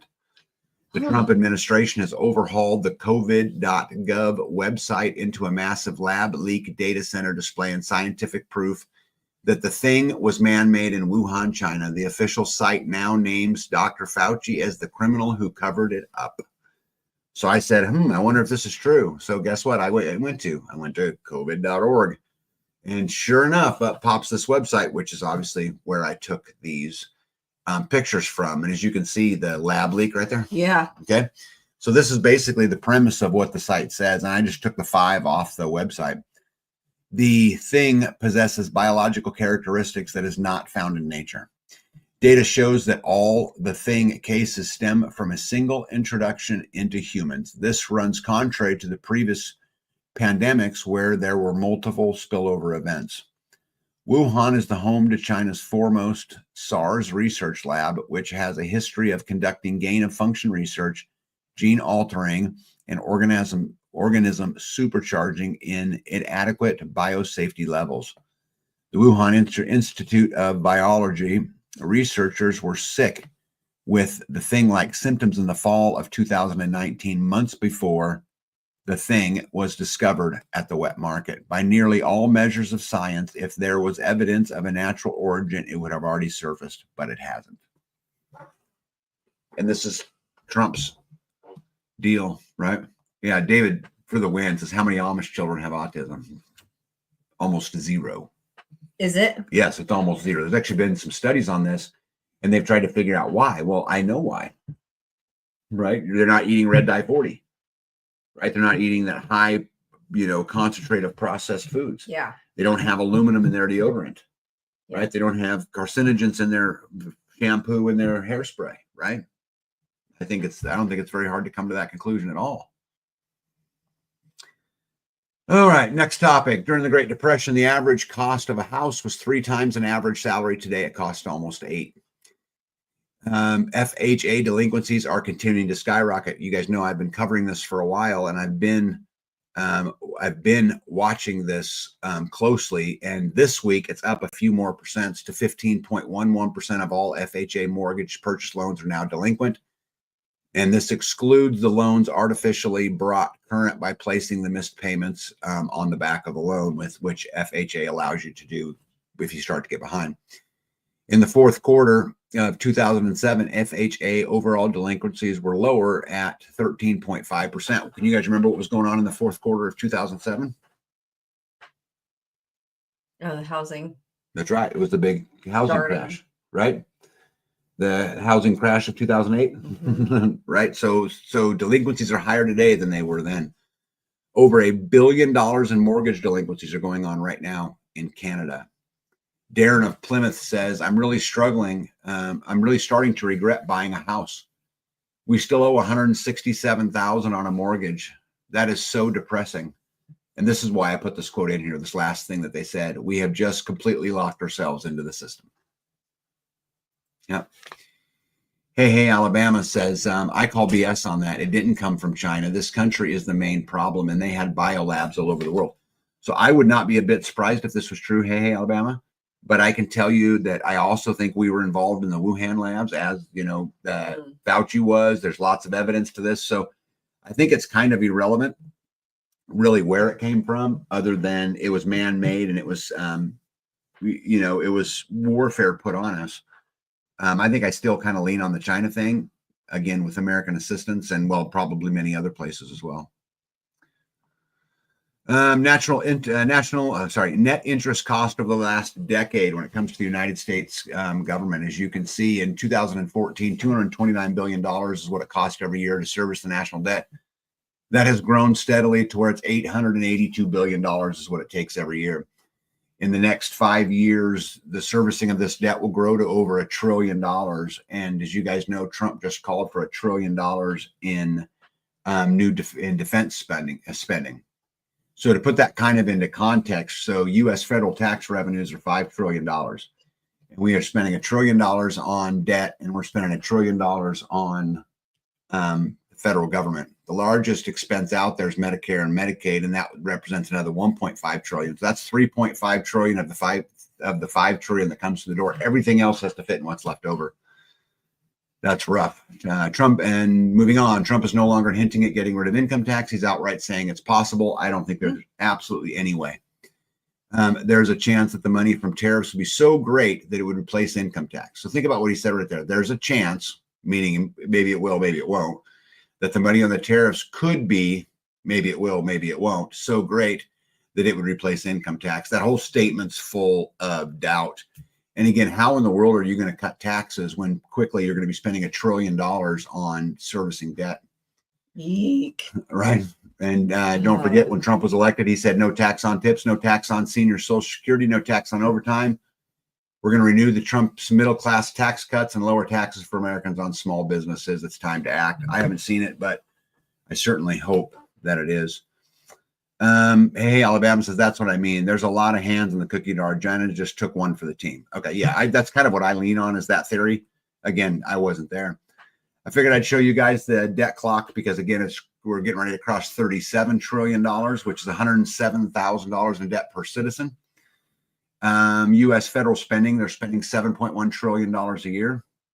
And I like how they've added the Doge clock. So they've saved $332 billion, saved $2,961 per taxpayer. So the good news is you're only on the hook for $104,000. At this rate, and I'm not knocking them, but they're not even denting it, in my opinion. U.S. federal debt to GDP ratio in 1960 was 52.99%. In 1980, it actually fell to 34.56. In the year 2000, guys, which is not very long ago, right, was 58.27%. So our debt to GDP at 2000 was 58.27%. And today's 122.68. It's just not recoverable, right? Let's see here. U.S. total debt, if you count unfunded liabilities, is $103 trillion. The average amount of credit card debt for the average American today continues to go up. Now it is $8,220. And if you guys remember, just 3 or 4 or 5 lives ago, I was telling you it was $7,000. Right? Crazy. The median income, they're saying, is $43,000. Medium new homes are now $415,000, and an average car costs $48,000. So if you guys go back to my previous slide, which I think this is super interesting. During the Great Depression, the average cost of a house was 3 times average salary, when today the average cost of a car is more than a complete annual salary of a person. Crazy. And then I had to include a picture of a rhino because pooping. For those of you who will get it, you'll understand what that means. Yeah, aren't people supposed to go to jail when they commit fraud? Well, it depends on who you are and what your last name is and who your connections are, right? What's being done with all the Doge money they found? Who's watching the watchers? Yeah, I don't know if anybody's watching them, but I don't really think it's money they found. I think what they said is, okay, this is money we're not going to spend next year. We're not going to spend it next time. I don't think there's any money that's actually been found. Just my I opponent. think they've just stopped the bleed on those items. Well, they say they stopped the bleed, but I've seen no evidence. Well, right. They How just are you say gonna that. see? I mean, how are you going to see the evidence? babe, I mean, Oh, you think in your wallet? You think you're going to have a little bit of extra somewhere? President Obama said everyone deserved health care and the Affordable Care Act would be cheap. I don't know. He's blowing smoke. There's so many things he said and nothing's been done. Yeah. Yeah. G. John says this money's already been spent. Yeah, I agree. That's what I think it is as well. Where are we at? Oh, I got to hurry. Let's see here. President Trump revealed to the press of the United States has secret weapons that have never been heard of. Did you guys see this story? No. Yep. So President Trump says the U.S. has weapons again no one's ever seen. Director of White House Office of Science and Technology claims that we can bend time and space and annihilate distance. Our government just said that we have weapons that can bend time and space and annihilate distance. Now, I know that Trump's a showman, right? I don't know if this is true, right? Investigator Ashton Forbes joins the Benny Show to expose why they're hiding this technology. The U.S. military has been funding the development of top secret weapons. They can alter the fabric of space-time using quantum technology, Alex Jones reports. So the White House Office of Science Technology says the U.S. Can manipulate time and space. Again, another source. Our technology permits us to manipulate time and space and leave distance annihilated. Again, another source. And I actually watched this video. This was said. So real quick, I got a question for you. You guys remember all those drones, all those things that were going on in New Jersey and all over the country, right? I wonder if this had anything to do with it. And it's interesting. Ashton Forbes went on to talk about expose the U.S. military most powerful super weapon in 2023. Remember that Malaysian Flight 370 that disappeared, that had the orbs flying around it before it disappeared? Maybe this is what they're talking about. I guess really what I'm asking is there a connection between all of these UFO stories? I mean, did they just build Space Force in an effort to mind game us, right? To propaganda us, to psychological operations us, to give us an answer to this technology or whatever it is? I don't have any idea. Hey, Zeg, what's up, buddy? Beam me up, Scotty. Yep, make audits great again. Let's see here. I'm so thankful that we drive older cars and watched our funds so that we didn't get hit with a huge debt. So thankful that I have a husband with a levelish head. Yeah, ish. Let's see here. Guess who's about to see them? Anyone following missing 411? Nothing new in that statement. Let's see here. What do you do when your enemies aren't deterred? Invent something they can't comprehend, right? We saw those drones by us. Weird. Yeah. Bockerty says, sounds like shrooms to me. Yep, Zeg says, had to bed down the homestead before getting on. Yep, you're right on time as we're about to get off. Anyway, a massive transformer was seized by Trump's feds in 2019. I've shared this story with you guys before, but this is the first time I've actually seen it in print. So they seized this transformer in 2019, and they may have discovered, there's no may have. I have confirmed reports that this is a absolute true story. They discovered a secret backdoor switch that could turn it off remotely. The transformer was made in China. Trump issued the executive order to stop these transformers, but Biden rescinded the list on his first day. So let's put that all into context. Our power grid, the transformers that control our power grid, were purchased in China. You guys see a theme going on tonight? Oh my gosh. So they don't have to nuke us. They don't have to EMP us. Just turn it off. They'll just turn it off. Right. They can send an email. And guys, I know this to be 100% factual. They did find them. They shipped those transformers to Sandias Labs for them to investigate. And I never heard anything after that. So you do with that as you would. Russia's mysterious doomsday radio station, UVB-76, just sent out 4 eerie cryptic messages in only 24 hours. So Russia's got this doomsday radio station, and they sent out these words: Neptune, Thymus, Foxcloak, and Nudabu. Nobody knows what it means, but this radio station has been active since 1975. But nothing like this happens. Usually, there's normal messages that go out. Nobody understands what these 4 words mean, but thought you guys should know about it. Well, don't say them 3 times. Yeah, right. Neptune. Right. Thymus. Beetlejuice. Foxhole. Yeah. Beetlejuice. Yep. No one in the civilian world has a clue what they mean, which, of course, is likely the whole point. Let's see here. I have no idea where I'm at. I'm just pick up. Reagan had Star Wars. So, yeah, and that doesn't work today, I can assure you. If you guys, you guys know who Annie Jacobson is? If you guys ever want to know, and I urge you guys to do this, and want to know kind of the state of the nuclear war game, she has a book out called Nuclear War. And I read it, and it's super good. And she just really goes into the logistics of it, who has what, blah, blah, blah, blah, blah. But we're not in good shape to defend against something like that. I'll just leave it at that.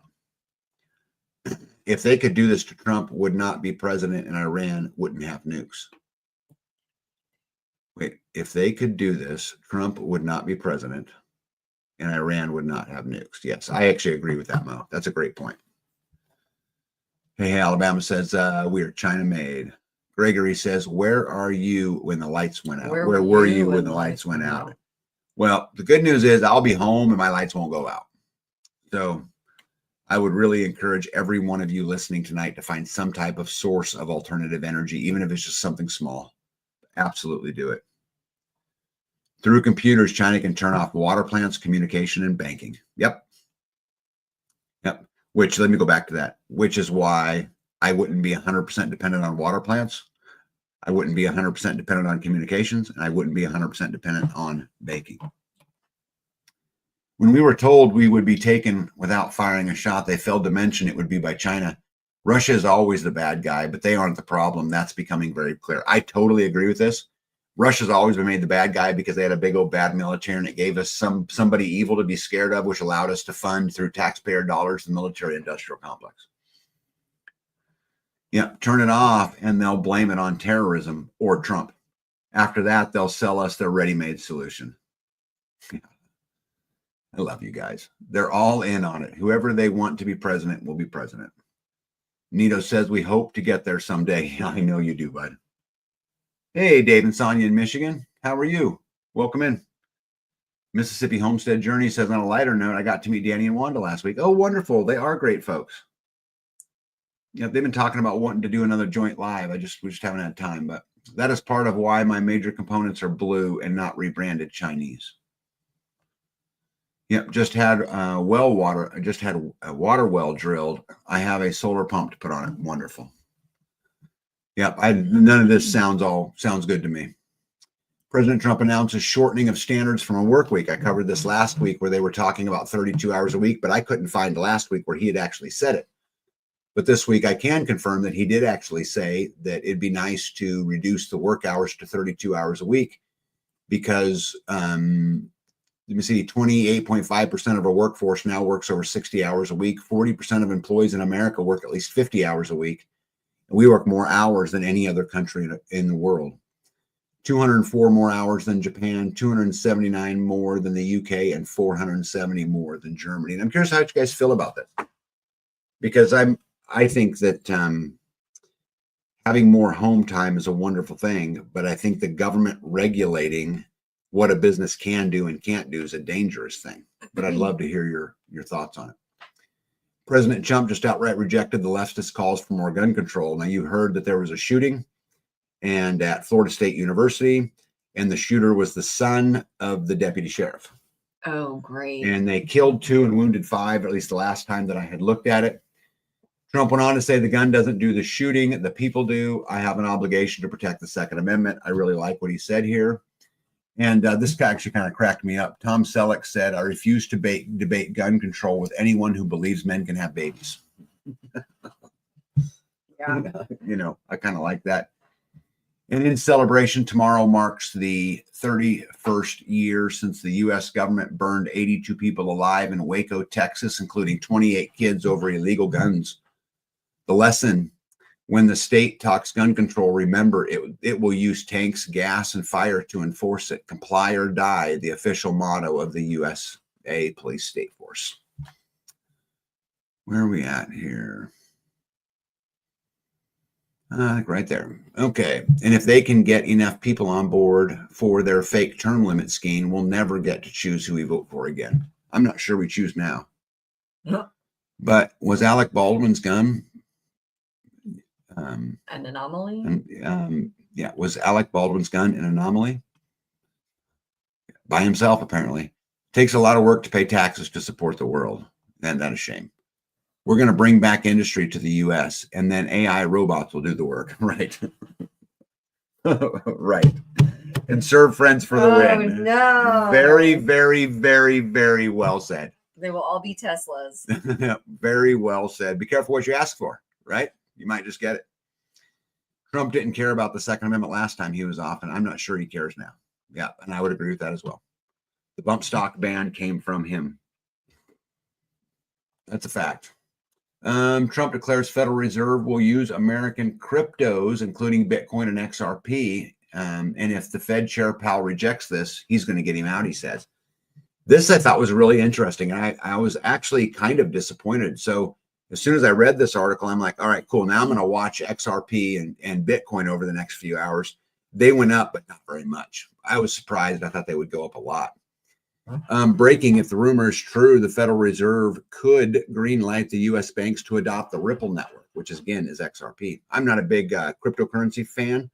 I don't see any way where the federal government gives up the power to the purse. So I think you're really just gambling, and one or two will be okay, and the rest you'll get your butts kicked. But I guess we will see. India and the UAE have completed oil trades now using XRP, which I find interesting. Then I also wanted to share with you guys, this is just a snip clip of the stock market at the close today.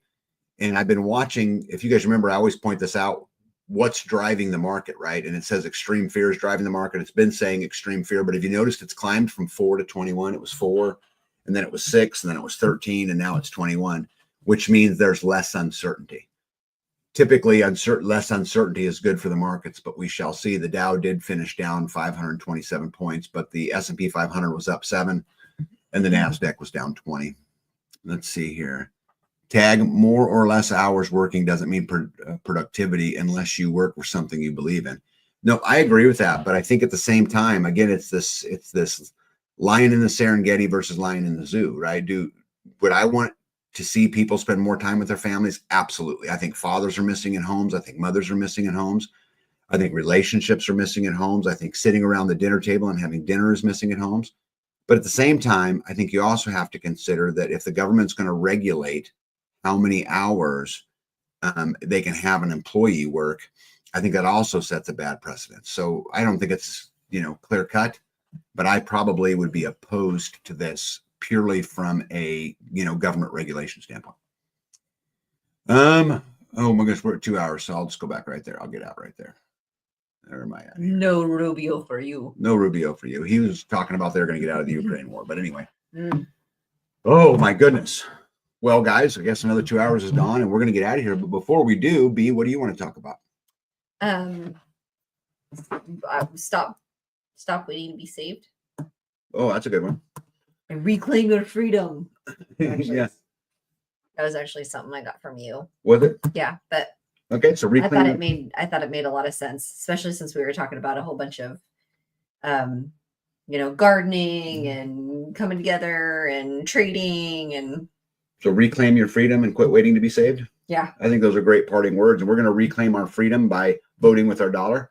We're going to reclaim our freedom by doing more for ourselves, to be more accountable for what we do. And guys, I know it's harder. I do it every day. It's much harder. It'd be much easier just to drive to McDonald's. I promise you. Yeah. It'd be much easier to just pay an electric bill. It'd be much easier to just pay a water bill. It'd be much easier to just pay a trash bill. And that's where we got. That's why we are where we're at. That's right. If we're only going to take the easy way out, you're already a slave. There was a post on Facebook a couple days ago that was talking about they're tired of having to ask permission. This lady was saying about the county commissioners in order to get a building permit. And I politely replied back on there, if you have to write a check to the electric company, you're asking permission, right? When you pay income tax, you're asking permission, right? You're asking permission to go work. You're asking permission to spend money through property tax. You're asking permission for, to get your water. All of those that you have to ask permission for makes you a slave. And so I will challenge all of you to go out there and get that stroke cut down, get to the very bare minimum of fronts. And because with that, you can withstand a whole lot longer. Yes, reclaim your freedom. And that is what it is. And I'm not going to wait to be saved. I'm going to do the saving myself. Till we do it again, tag out. Be out. Hold on. Don't give an inch. See you guys in a week.